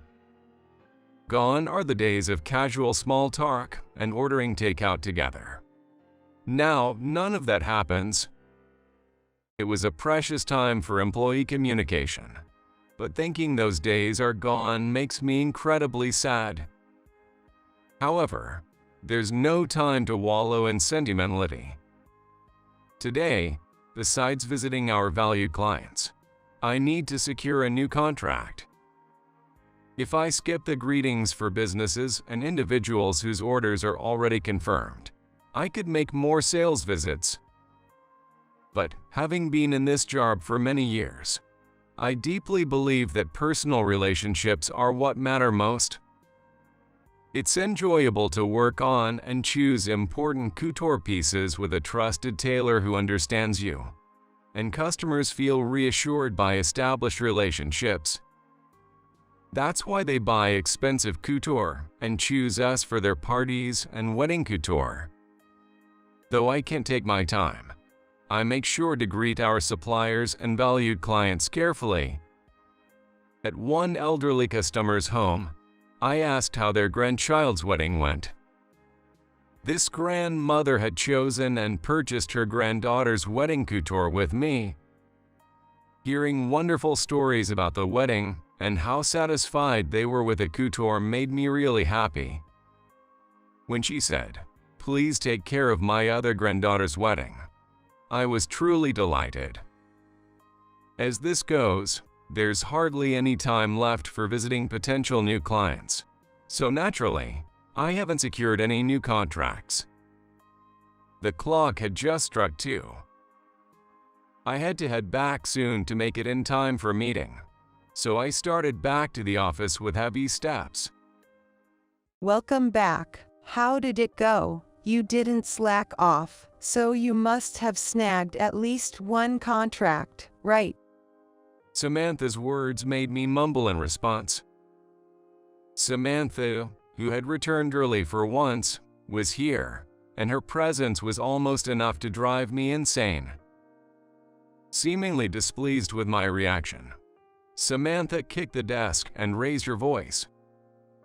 Don't tell me you've got no results. Really, you're just dead weight to the company. Maybe you should start job hunting. Though, there's nothing less needed than an unskilled person in their 40s. Irritated by Samantha's words, I reported the little progress I had made. However, a client who previously purchased couture for a wedding was pleased and said they'd request our services again. Hearing my story, Samantha snorted. And when will they buy? How many pieces? What's the unit price? Is this going to be a continuous deal? Accusingly questioning me, Samantha continued her criticism in a cold voice. Listen, you seem to think socializing is sales. Sales isn't over until the product is delivered and the invoice is sent. It doesn't profit us to take your casual conversations seriously and brag about them. While I felt like arguing back against Samantha's point, it's true I hadn't secured any new contracts. Determined to land a contract tomorrow to prove her wrong, I started preparing for the upcoming meeting. But while I was stapling documents for everyone, Samantha suddenly said something unexpected. Right, I have to leave for an appointment now, so let's postpone the meeting report till tomorrow. As Samantha began to get ready, I couldn't help but ask, wait a minute. I was told we had a meeting today. If we don't confirm and proceed with the orders today, we won't make it in time. It's essential for the president to be there. Do you really have an unavoidable appointment? Samantha made an obviously annoyed face. It's an important dinner. I don't have time to spend on you, so I'm leaving now. With that, she briskly headed towards the exit. Samantha, reaching for the door, turned to me before leaving. Don't think your work ends after the meeting. Once you've placed the orders, go out and bring back at least one contract. Of course, there's no overtime pay, so do your best. Samantha laughed heartily and left with a spring in her step. The person who came for the meeting was puzzled, thinking the president would be present, but I managed to get their understanding. In a small-scale company like ours, trust is everything. The previous president always stressed this to the employees and practiced it himself. He would always show up for sales and meetings, and after delivery, he provided meticulous service. This built the trust from the community that has supported us thus far. But lately, I've felt that trust in our company is waning. By sincerely handling the situation and securing orders as usual, I was able to gain understanding. After sending off our business partners, I immediately started preparing for more sales visits. I'm heading out for a bit, so you all can leave when it's convenient. Thanks for today. It was already completely dark, and work hours had long since ended. I greeted a few employees and headed out for sales. The next day, I arrived at work more spirited than ever. Yesterday, during my cold calls, I happened to speak with someone interested in renewing their company's uniforms. It wasn't a large company, but conversations progressed smoothly, and we were able to agree on a contract right then. For now, it's just summer clothes and winter sweaters. And since we're not dealing with large corporations, the profit won't be substantial. However, if they liked our service, it could lead to renewing their winter attire and possibly referrals to other businesses. I know well how such connections can lead to further opportunities. I felt light both in heart and step, thinking I could make a good report to Samantha. But my hopes were quickly dashed. Samantha, who arrived at work a bit late, called me in right away. John, don't we have a report from yesterday's meeting? And I'd like to hear about what happened afterward. Yes, I'll report now. I walked over to Samantha with a spring in my step, but she was rubbing her temples, looking wary. Are you okay? Are you feeling unwell, Miss President? Just get on with it, was all she said. There was a smell of alcohol. Apparently, she had been drinking until early morning and wasn't feeling well. Coming to work smelling of alcohol and looking so lethargic. What kind of president is that? Despite my astonishment at Samantha, I succinctly shared the events of yesterday. We proceeded with the order as usual for this year. There was some negotiation on price, but they understood that it wouldn't change moving forward. And then… Hold on, they asked for a discount. You pushed back, wanting to raise the prices, right? Samantha glared at me with bloodshot eyes. No, of course, we'd like to raise prices given inflation.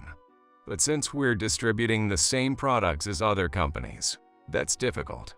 Considering their profit margins, they wouldn't agree to that. Samantha became infuriated at my explanation. That's why they are walking all over us. Without a strong stance like then we won't take it. What will you do? It's not about their profits. You need to prioritize our profits first. Even though she's the president, I couldn't agree with Samantha's point of view. Sure, tough negotiations and pushing back are sometimes necessary. But business can't last if it's all about one party taking all the profit.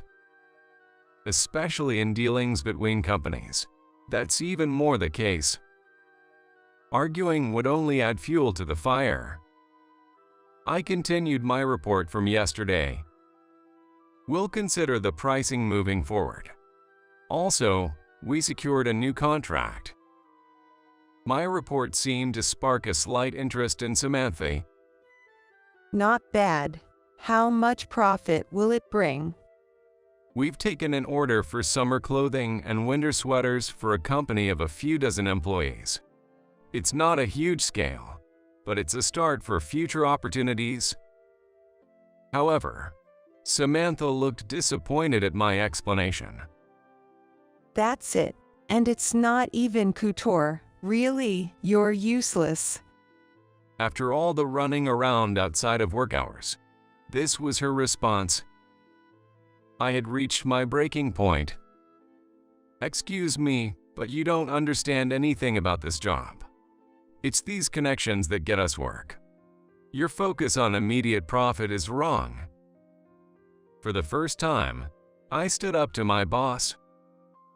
Samantha seemed taken aback by my reaction, but quickly reverted to her usual haughty demeanor. Understood. It seems we just don't mesh well. You don't have to come in from tomorrow. I had reached my limit. I couldn't follow such a boss any longer. I responded on the spot. Understood. I will resign effective today. Thank you for the brief time I've been here. At that moment, it was decided that I would leave the job I loved. What's going to happen now? Alone in the empty room, I worried about my future. Though I had left in a hurry, I had nowhere to go. Even though I enjoyed my work, my salary was never high, so I didn't have much in savings. Even if I lived frugally to the extreme, it was clear my money would run out quickly. One day, a familiar name popped up on my smartphone.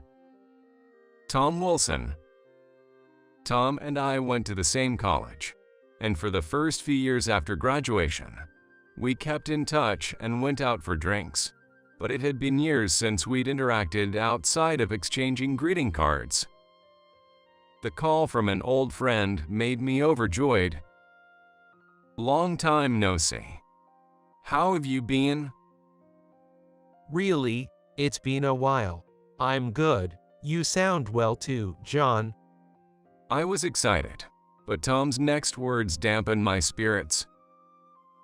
How's work? Knowing you, John, I'd guess you're a capable boss with many subordinates. That's tough to say, but I've been unemployed for a while. Tom was always upbeat, but even he seemed at a loss for words. It must have been tough. Let's not talk over the phone. How about we go out for drinks? It's sudden, but how about today? I eagerly accepted Tom's invitation. Just the thought of seeing Tom made me happy, and I felt like I needed someone to talk to.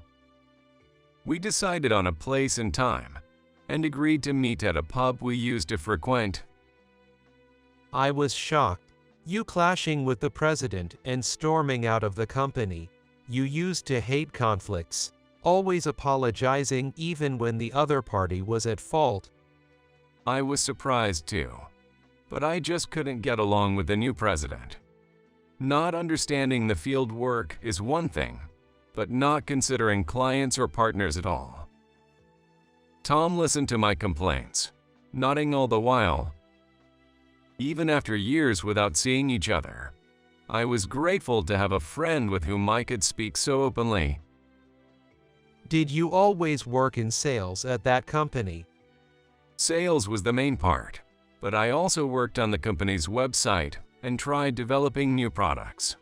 It was fun, but we never really got anywhere due to budget constraints. While showing Tom the company's website on my smartphone, I explained that I had made it myself. Tom was amazed. Did you really make this? I thought it was done by an amateur, but it's as good as if we had outsourced it. The previous president wanted a website that would attract young people, so I studied hard. Tutor is beautiful, but the industry is dwindling. I had to think differently, but there's only so much we can do with our size. Tom leaned in as I talked. What were you thinking of? Tell me anything. Overwhelmed by Tom's enthusiasm, I shared my thoughts and what I hadn't been able to execute. The demand for everyday couture is decreasing, but the need for dressing up on special days or for social media is definitely increasing. Plus, considering inbound demand, focusing on special days rather than everyday use is the way to go. I passionately explained my vision to Tom. Besides, I wanted to create other products, not just couture, delivering high-brand leather goods at a slightly lower price. Consumers would appreciate affordable quality products, and the profit margin would be high. We can't survive on thin margins alone. Tom listened intently, crossing his arms and pondering. Was it because of the initial investment?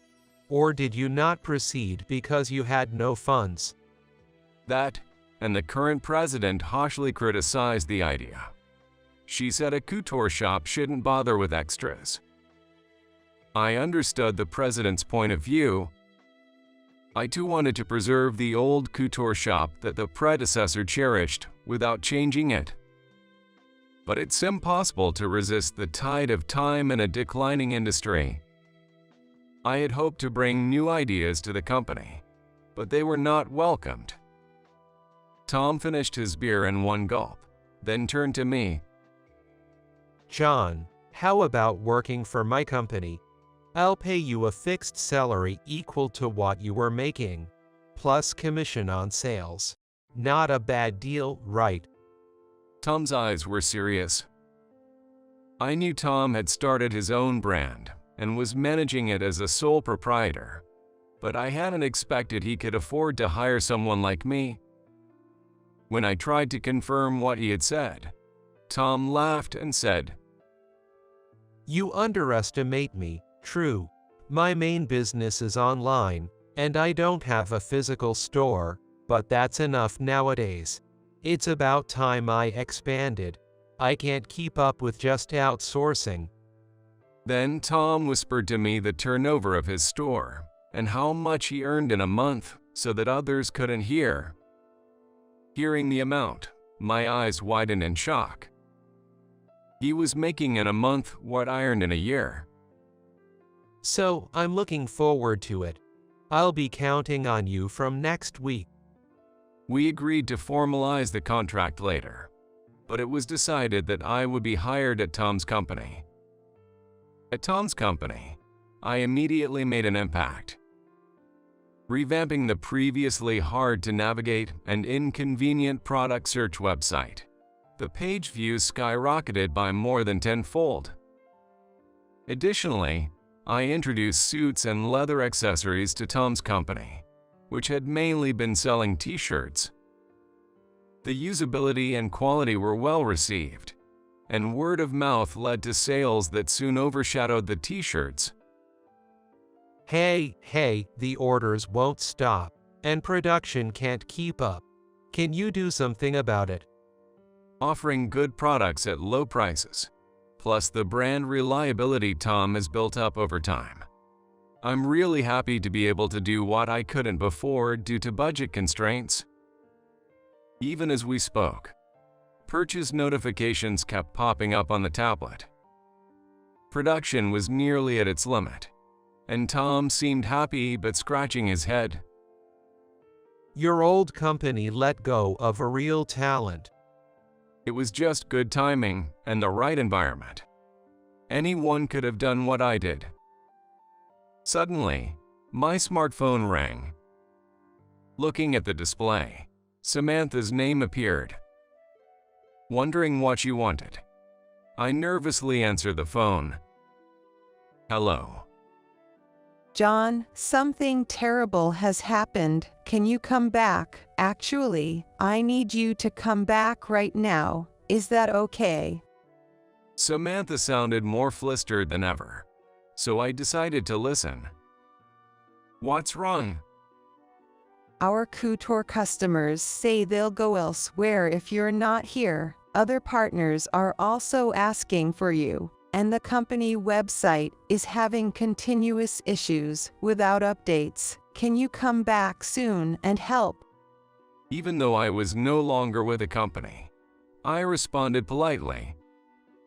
I see. I don't think it's appropriate for me to deal directly with clients, so I'll pass. But I can fix the website and system issues on my next day off.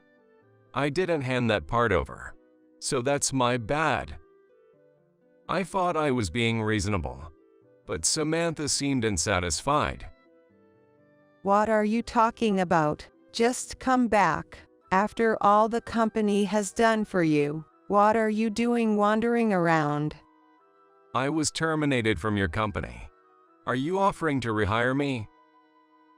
I could hear a sigh of frustration from the other end. Don't act so smug. You must be struggling to make ends meet, right? I can pay you the same salary as before, so don't worry about that. Tom burst out laughing, hearing Samantha's words. He gestured as if to say, "Tell her off." Do you know my salary now? I probably make in a month what you earn in a year. My salary would likely surpass the annual revenue of my former company in just a few months.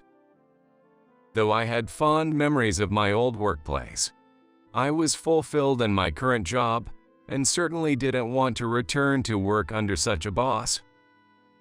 After bidding Samantha goodbye, I hung up. Tom's company grew busier with just me joining, leading to partnerships with outsourced companies and recruiting new talents, rapidly expanding at scale. Seeing products I developed being appreciated and posted on the social media, I felt truly glad to have joined this company. As I navigated through my bustling days, a newly hired clerk came to inform me of a visitor. Curious, I headed to the reception room, where I found Samantha. John, I'm begging you, please come back to our company. Upon seeing me, Samantha pleaded so desperately it was almost pitiable. The once domineering Samantha, who used to lash out at employees, was nowhere to be seen. What happened? Let's hear it first. I managed to get Samantha to sit on the sofa. She looked so worn out, it was hard to remember her once lively face. Since then, we've been losing customers non-stop, not just individual clients, but corporate partnerships as well. I can't even pay the employees' salaries. If things continue like this, we'll have to close the shop. I need your help. While I felt sorry for Samantha, she had brought this upon herself. Neglecting communication with people and solely pursuing the company's profits, it was inevitable that partners would turn their backs. I'd like to help, but I'm swamped with work at my current company. I'm sorry, but I can't assist you. Samantha, in a last-ditch effort, begged me for help, almost as if clutching at straws. Samantha, pull yourself together. Have you done everything you can? Now is the time to hit the ground running. To regain trust, you need to meet face to face, understand their needs, and empathize with their concerns. Please take the time to do what you've neglected until now meticulously. Doing just that will surely make a difference. We can talk after that. Samantha wiped her tears and nodded firmly. I was wrong. I'll start doing it from now on. With that, Samantha stood up. It was good if she realized even a little about what's important in business. However, keeping a company going isn't that easy. Though I said that honestly, starting from scratch now seemed nearly impossible. I remembered the face of the predecessor I owed so much to. I wanted to do something to prevent the company I loved from going bankrupt. But I'm swamped with the business I'm currently handling and can't think of anything I could do. I bit my lip, feeling the weight of my powerlessness. Several years have passed since I joined Tom's company. As our company grew, so did the number of companies we dealt with. John, what do you think of this? I believe it would be perfect for an important dinner date. I was impressed by Samantha's proposal. Yay, it's exactly as I envisioned. The fabric is lovely too. The response was good when we announced it on the social media. So let's place an order for $50,000 worth with your company for now. Thank you so much. Since then, the performance of Tom's company has skyrocketed, and we've had to establish new departments and hire more staff. I contributed to producing hit products, especially in the suit department. We developed new suits incorporating couture designs and fabrics as accents, which were well received not just by American but also by foreigners, rapidly expanding our market. The challenge was securing a steady supply of quality fabric and connecting with companies strong in couture, which led me to contact Samantha. Samantha not only sourced the fabric but also provided consumer-oriented suggestions, resulting in a better product than initially planned. I really appreciate having you, Samantha. Thank you. Samantha blushed at my thanks. I learned what's important from you, John. I was such a pathetic person, Despite being a president, I was desperate to show my authority in an industry I knew nothing about, but that was a terrible mistake. Now I hear she's built good relationships with her employees and partners, earning the community's trust. I'm convinced Samantha's company will continue to thrive. Tom, who had been all about work, found a significant partner. Today is his wedding day. I was as happy for Tom's marriage as if it were my own. Congratulations. You've never looked better. Well, it's all thanks to the design of this suit. I hope I'm not outdone by it. Laughing at that, we shared a moment of joy, brightening the mundane days and making a one-day-only special occasion even more memorable. Clothes have the power. I'm happy to work with such power. I want to continue creating work that adds a touch of beauty to someone's daily life.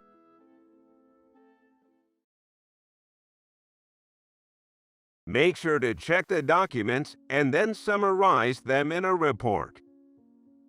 What is this?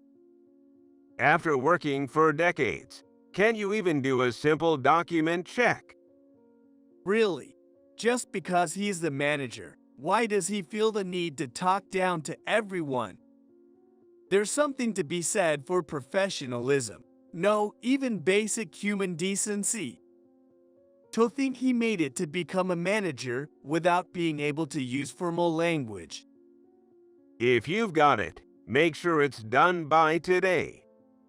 No, as I said before, I have other things I need to do.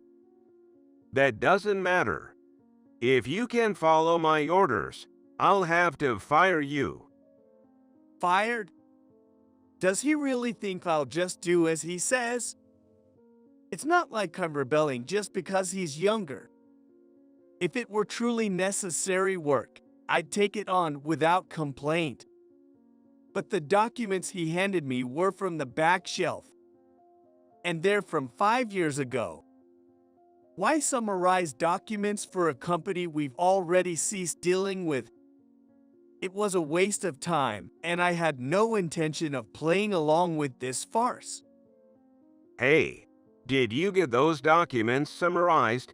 You promised to submit them yesterday. Why haven't I seen them yet? Do you need to be told to do everything? I haven't done anything with the documents. As I said yesterday, I have no intention of wasting my time. So you're saying you can follow the orders of your manager? If you're going to wield your power as the manager like that, then please do the job of a manager properly. Is assigning meaningless tasks something you think a manager should be doing? I made my stance clear. Then, Oh, if you're going to speak to me like that, I'll show you what a manager's job is. We don't need old-timers like you. You're fired. My name is John. I'm currently 63 years old. I'm still working, but now work is all I have left. I had a wife who was of the same age, but lost her in a car accident 20 years ago. Since we had no children, I've been alone ever since. But working kept me motivated and needed by the company and its president. 45 years ago, just after graduating high school, I was living by doing part-time jobs. Welcome, just you today. Actually, I'm expecting 3 team members. Could we get a table? Certainly. I was working part-time at a steakhouse. The pay wasn't great, but the owner was a really nice guy, so I enjoyed my life. This shop was quite established, with 80% regular customers. Thanks to those regulars, the business was sustainable. But one day, the owner called me over. I'm sorry to spring this on you suddenly, but I'm thinking of closing the shop at the end of this year. What? The customers have been dwindling year by year. and I'm reaching my physical limits. I'm sorry, but you'll need to look for a new job. I was honestly taken aback by this sudden news from the owner. Sure, I knew the shop would close eventually since he hadn't taken any apprentices. But I hadn't expected it to come this soon. I had never thought about the future, couldn't even imagine doing anything other than working there. I knew the day would come, but the owner gave me a 6-month notice. From that day, I started looking for a job, but it wasn't going well. Today I'm alone, so I'll take the counter seat, please. Understood. That day, a regular customer, a company president, came in and I seated him at the counter. As usual, I served water and a towel, then let him enjoy his steak. It was the same service as always. Can't find a job. What? I heard from the owner about closing the shop. You'll be out of a job, right? Yay, that's right. With just a high school diploma and no real skills, it's been tough finding someone willing to hire me. How about joining us then, as a part-timer? If you show good results, I'll make it a full-time position. I doubted my ears for a moment. Was this person serious? He's talking about hiring me with no skills and just a high school education? That seemed like a risk. But are you sure about me? The owner has been taking care of me for a long time. He consulted me about you. I can just stand by and do nothing, right? The owner had gone to the back to get some ingredients and wasn't there, but to think he was this concerned about me? The owner did. I believe in the importance of connections between people. I became good friends with you here, which must be fate. I want to extend a helping hand to a young person who is willing to try hard. When I started my company, the owner helped me out with a lot of advice, and I knew it would come back around someday. The president's words resonated with me. Connections between people. The owner was good to the president, so the president was good to me. Is that how the chain reaction works? I naturally accepted it and decided not to waste the opportunity the president had given me. After that, I started working at the president's company as soon as the owner's shop closed. Thank you. I'm looking forward to working with you. It'll be different from working at the steakhouse, but do your best, okay? I'll do my best to meet your expectations. The president trusted me, and I worked hard to live up to that trust. Of course, I had never done sales before, so at first, I really struggled to get results. But thanks to the training provided by my colleague and the support from my owner, I quickly grew as a salesperson and was able to produce decent results a year after starting. After that, I created new sales opportunities and used those connections to secure more and more contracts. President, it's just a 3-month contract for now, but I managed to secure a deal with Smith Industries. Really? They said they'd consider future dealings based on our performance over these 3 months, so let's keep up the good work. I studied hard while working on how to secure contracts and gain trust, and with each experience, I came to understand various things. Thanks to that, I was able to secure some significant contracts for the company, and I truly enjoyed my work. Then, one day when I was 30, the president called me in. Sorry for calling you in suddenly.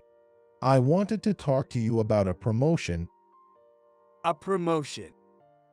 You've performed beyond my expectations, and I see you as a necessary asset for our company's future. So, I was thinking, how about taking on a managerial position? Having someone with your track record in charge could help the company grow. A managerial position. I was genuinely pleased with the offer of a promotion and would have accepted it immediately under normal circumstances. However, I still wanted to work on the front lines. I considered my job in sales to be my true calling. I pride myself on my communication skills and my ability to win trust and secure contracts more than anyone else. That's why I wanted to work where I could fully utilize those skills. Thank you. Being offered a promotion is truly an honor, but I want to continue working in sales for this company. Also, after observing my colleagues and owners, I don't think I'm cut out for managing people. I see. If that's how you feel, how about a raise instead? Anyway, I'm happy as long as you're willing to work for the company. Let's keep up the good work. Of course. I owed a lot to the president for helping me, and I had always intended to work my hardest for the company. Of course, the fact that he offered me a promotion meant he recognized my efforts. That shows I've made an impact, and I was happy just to have that conversation. And I plan to continue producing results and contributing to the president and the company. After all, I was picked up by the president. I was determined to repay that favor over a lifetime. That was my feeling. And so, I continued to deliver results, and before I knew it, 10, 20, 30 years had passed. In that time, I got married, and 20 years ago, I lost my wife in an accident. Throughout the tough times in my life, I was always helped by those around me, and somehow I managed to keep going without losing sight of my life. Even at this age, some might find me odd, not having been promoted and still working as a regular sales employee, but I enjoyed my work and wanted to repay the favor in my own way. Then one day, I've been appointed as the new manager starting today, so I'm counting on everyone. The overall sales performance has been declining, so I'm here to make some reforms. The previous manager had retired, and a new one in his 30s had been brought in. He had worked at a company known to the president, and his capabilities were well regarded. But from day one, he declared significant reforms. First off, there are too many employees in the sales department. We'll be trimming the unnecessary force. Of course, those who haven't been performing are included, but the primary target will be the older employees with no future here, so just be prepared. Our workforce was relatively young, but it's true there were salespeople in their 40s and 50s. Maybe he was referring to me, now in my 60s. I had that thought, but there was no use worrying about every little thing. Besides, I had a major task ahead of me. For that reason, I didn't have the time to seriously listen to this young manager's talk. That's what I thought, but... Hey, what are you doing? What? I'm preparing for the next negotiation. Do you not realize that's pointless? Didn't you listen to what I said earlier? Or is your hearing so bad you didn't hear it? If I stay silent, he just goes on. But getting angry at someone more than 2 decades younger isn't worth it. What I need to focus on isn't getting upset, but producing results through my work. I plan to deliver results on the project I'm working on until retirement. That's what I had decided. I have things to do. Is that all right with you? That's what I'm saying. You don't have any work to do. What job can an old person do? Seriously? Can't you even understand that? Huh? Sure, I'm nearing retirement, but what does he know about me? That's the problem with young people these days. Yet, it's something I don't want to say. That's exactly what an old person would say. Still, I don't want to be criticized by people not understanding what work I do or the achievements I've contributed to this company for things they know nothing about. Don't worry, I won't be a burden. I'll just do my job. This is why I hate stubborn old people. Staying as a regular employee without being promoted until this age speaks for itself, doesn't it? What? You're still a regular employee because you can't do the job, right? Ah, so that's the misunderstanding. To someone who knows nothing, I might indeed seem like a regular employee who couldn't get promoted, a useless one at that. It wouldn't be surprising if he thought that way. The company can't fire me even if they wanted to because of lifetime employment. That's probably what he thinks. However, there's probably no one in the company who thinks that way except for this manager. If he understood what kind of work I do, maybe his attitude towards me would change. That's what I thought. However, well, if you really want to work that badly, I'll give you something to do. Here, check these documents and summarize them in a report. What is this? After decades of work, you can even do a document check. It's not that. Why do I have to do document checking? I thought this kind of work was done by the administrative staff. Are you trying to go against me, the manager? You've got some nerve. Or do you think you're better just because you're older? Really? Just because he's the manager, why does he feel entitled to talk down to me like that? Indeed, hierarchical relationships are necessary. But before that comes professional manners. No, even basic human decency. Can he understand something so simple? It's surprising he made it to become a manager without being able to use even formal language. If you've got it, finish it by today. No, like I said before, I have things I need to do. That doesn't matter. If you can't follow my orders, I'll have to fire you. Fired. Fired? Did he really think I would just comply? Of course, I'm not resisting because he's younger.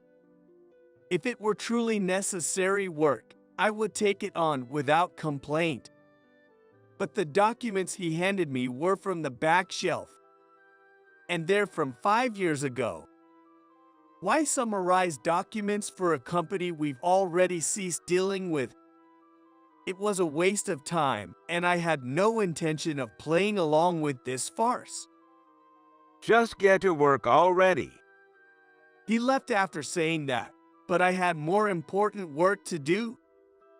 I needed to prepare for negotiations and didn't want to waste time on such trivial matters. Fortunately, my desk is out of the manager's sight, and I spent the day working on my own tasks. The next day, hey, did you get those documents summarized? You promised to submit them yesterday. Why haven't I seen them yet? Do you need to be told to do everything? I haven't done anything with the documents. As I said yesterday, I have no intention of wasting my time. So you're saying you can follow the orders of your manager? If you're going to wield your power as the manager like that, then please do the job of a manager properly. Is assigning meaningless tasks something you think a manager should be doing? Knowing his personality, I was aware that saying this would only make him angry. But staying silent would only escalate things further, and I have no intention of wasting my precious time until retirement on such trivialities. However, my words seemed to have ignited his fury completely. He lost all composure, his face turned red, and he shouted at me. Oh, if you're going to say that, then I'll show you what a manager's job is. We don't need old-timers like you. You're fired. Are you making decisions based on your emotions? Isn't that the last thing someone in a managerial position should do? You disobeyed your superior, so it's only natural, right? As a manager, I have a right to fire you. Pack your things and leave today. I hadn't expected him to go this far in his anger. But he seemed serious. What a problem.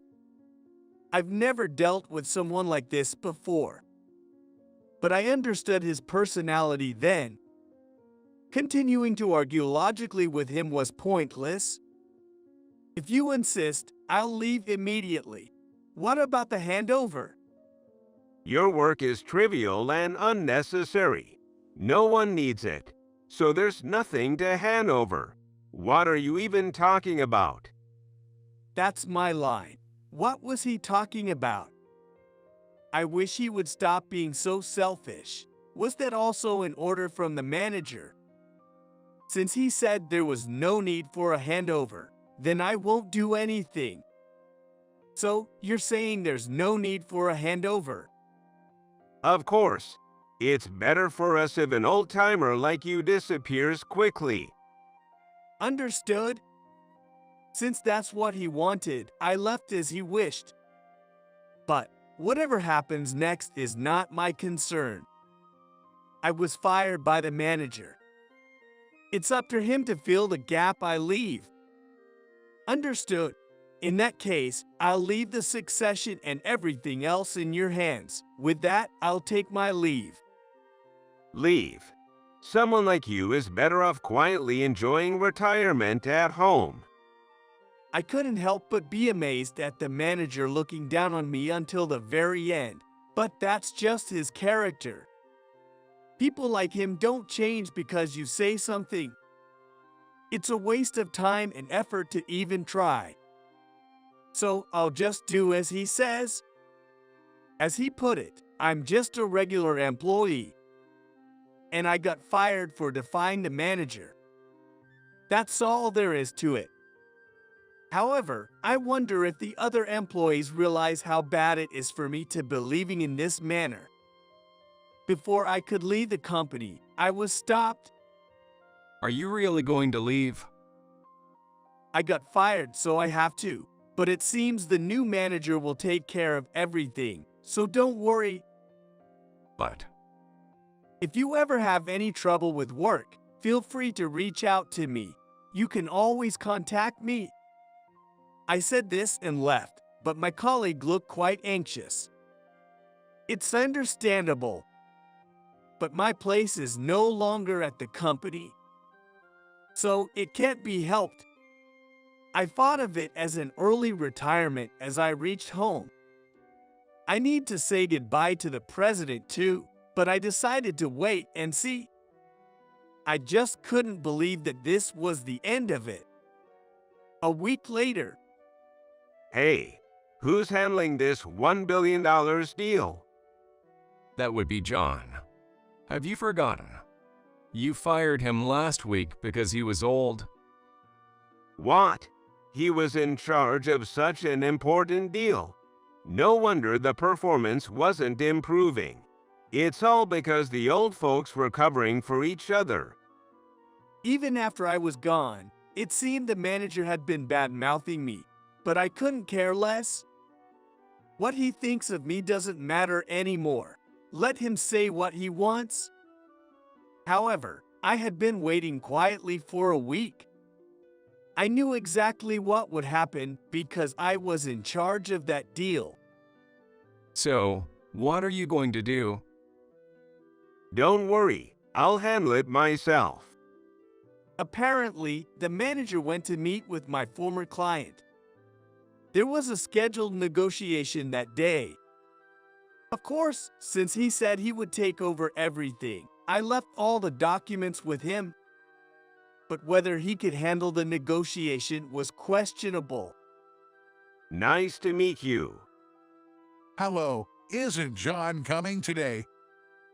Yes, I am Bob Tyler, the new manager. He retired last week, so I'll be taking over. The moment he said that, the faces of our clients tensed. They must have been wondering why I didn't show up. They must have been quite surprised. Naturally, you'd properly say goodbye to your clients before leaving. I had built a strong relationship with them, so they were likely shocked by the lack of communication from me. Hello. Thank you for calling. I'm sorry to call suddenly. I heard you retired. Is that true? The client stepped out and then contacted me. They must have never imagined I would leave my job without any notice. Rather than saying I retired, it's more accurate to say I was fired. Fired? The new manager who's there with you, he decided to start firing older employees. I explained everything the manager had said to me. The client was quite surprised but listened to my story to the end and understood.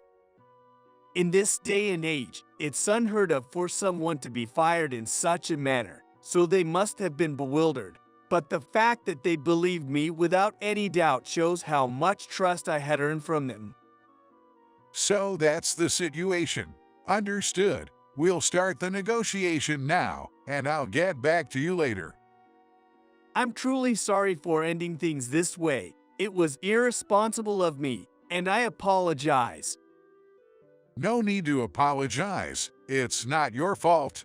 But rest assured, we'll make sure he takes full responsibility. The client said this and then hung up. I could somewhat predict what would befall that manager after this, but it seemed things turned out far worse than I had imagined. Could you please leave now? Excuse me. I thought we were here to discuss the renewal of our contract. Is there a problem with the documents? That's why I'm asking you to leave. We had you come today to discuss the renewal, but we have no intention of renewing our contract. Dismissing people unjustly and creating a workplace as you please is a clear abuse of power. We cannot do business with a company that allows such people. The moment the client said this, the manager was at a loss for words. He might not have understood exactly what was happening, but he must have understood the client knew he was abusing his power. The manager must have been struggled then to be confronted with such accusations by a client he thought knew nothing. How did you know about this? And if we don't renew the contract, it will be my responsibility. I imagine the manager was swamped with various anxieties, but this was just the beginning. Given my long-standing relationship with your company's president, I'll ensure your case is thoroughly reviewed. The position of a division head in a large corporation is significant, after all. If the top fails, everything below crumbles. Please wait. What exactly are you talking about? I don't understand. And if we don't renew the contract, I'll be in trouble. Please. We would have considered renewing the contract if someone like you hadn't shown up. But we can't trust you. Business is built on trust. We had trust in the person who was handling our account before, not you. Perhaps if another salesperson had come, we might have considered it, but we can't trust someone who makes unjust dismissals. Hearing the words unjust dismissal repeatedly, the manager must have finally understood his situation. It was revealed that he had unjustly dismissed me. And from the client's words, it was clear how much trust I had garnered and how much I had contributed to the company. And then, he probably understood just how much of a positive impact I could have had on the company if I were still there. Please wait. I never thought you and he had such a relationship. The company's performance was declining. I thought the only option was to downsize the workforce with no future. You tried to reduce expenses for the company's sake, so it wasn't for personal gain or out of emotion, but purely for the company's benefit. Of course, I wouldn't do something like that for personal reasons. That would be an abuse of power. I believe I understand my role as a manager. The manager might have seen this as a way out of the dire situation. From the brink of hell, a fragile thread dangled down. That's the situation, I believe. He was determined to cling to that thread and escape hell at all costs.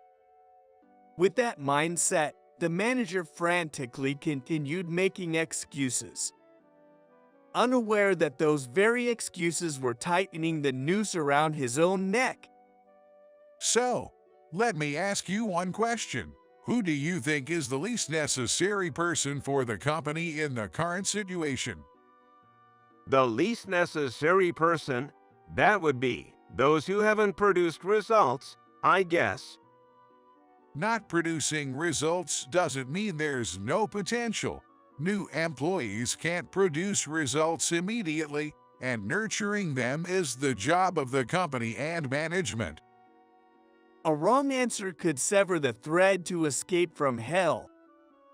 The manager scrambled to find the answer the client wanted. But there is no way the manager can answer such a question. Cutting the upper management's salaries. Would that be the best answer? A business is about money, and those who work primarily for money won't put in their best effort without compensation, especially not the upper management whose responsibilities and workload only increase. Then, it's not about those who don't produce results, but about eliminating negative elements like you. Removing the negatives naturally improves the company. Don't you think so? That's what you said and thought you did, right? Removing the least necessary people is truly the best approach. Confronted by the client's words, the manager was shocked. He hadn't expected to be criticized like this. Promoted to become a manager at a young age, he must have felt quite pleased with himself. But merely stepping on others doesn't make one a competent manager. I continued working in sales until this age precisely because I was trusted with the company's most significant deals. Though I say it was entrusted to me, I was the one who got the deal sealed. Someone who fires someone else just for being old, without understanding the value of experience, isn't fit to be a manager. Being unfit for the role means getting paid as a manager is a waste. New employees or those with lesser skills aren't expected to carry such heavy responsibilities. However, if one earns a high salary and bears the title of manager, they must be stripped of their position if they fail to fulfill their duties. You get what I'm saying, right? Since you tried to do the same thing, now that you're on the receiving end, you can say you don't understand, right? No, that's not. Got any excuses? I'm wrong. It's not that, but. Then you know what to do, right? What should be done for the company's sake. The manager likely didn't expect such confrontation.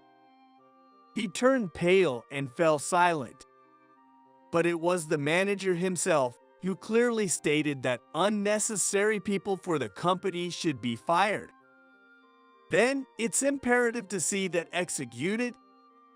If the manager was then considered the most unnecessary within the company, and if his own statements hold true, then he should be the one to resign.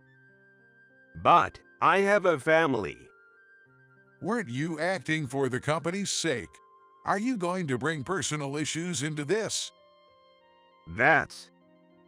Or are you going to admit that firing John was for personal reasons and not for the company's benefit? I thought old people were useless. I'm really sorry. The manager finally admitted his wrongdoing. My dismissal was unjust. While anyone could see this, the admission that mattered most needed to come from him. All right, I'll report this to the president. Take care. No, please. That's all from me. The client then dismissed the manager. According to the president, the client called later to relay everything. Consequently, the president decided to demote the manager.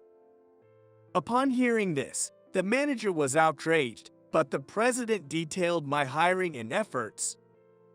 The president believed in the manager and hired him, feeling pity for him after losing his job due to his acquaintance's company going bankrupt.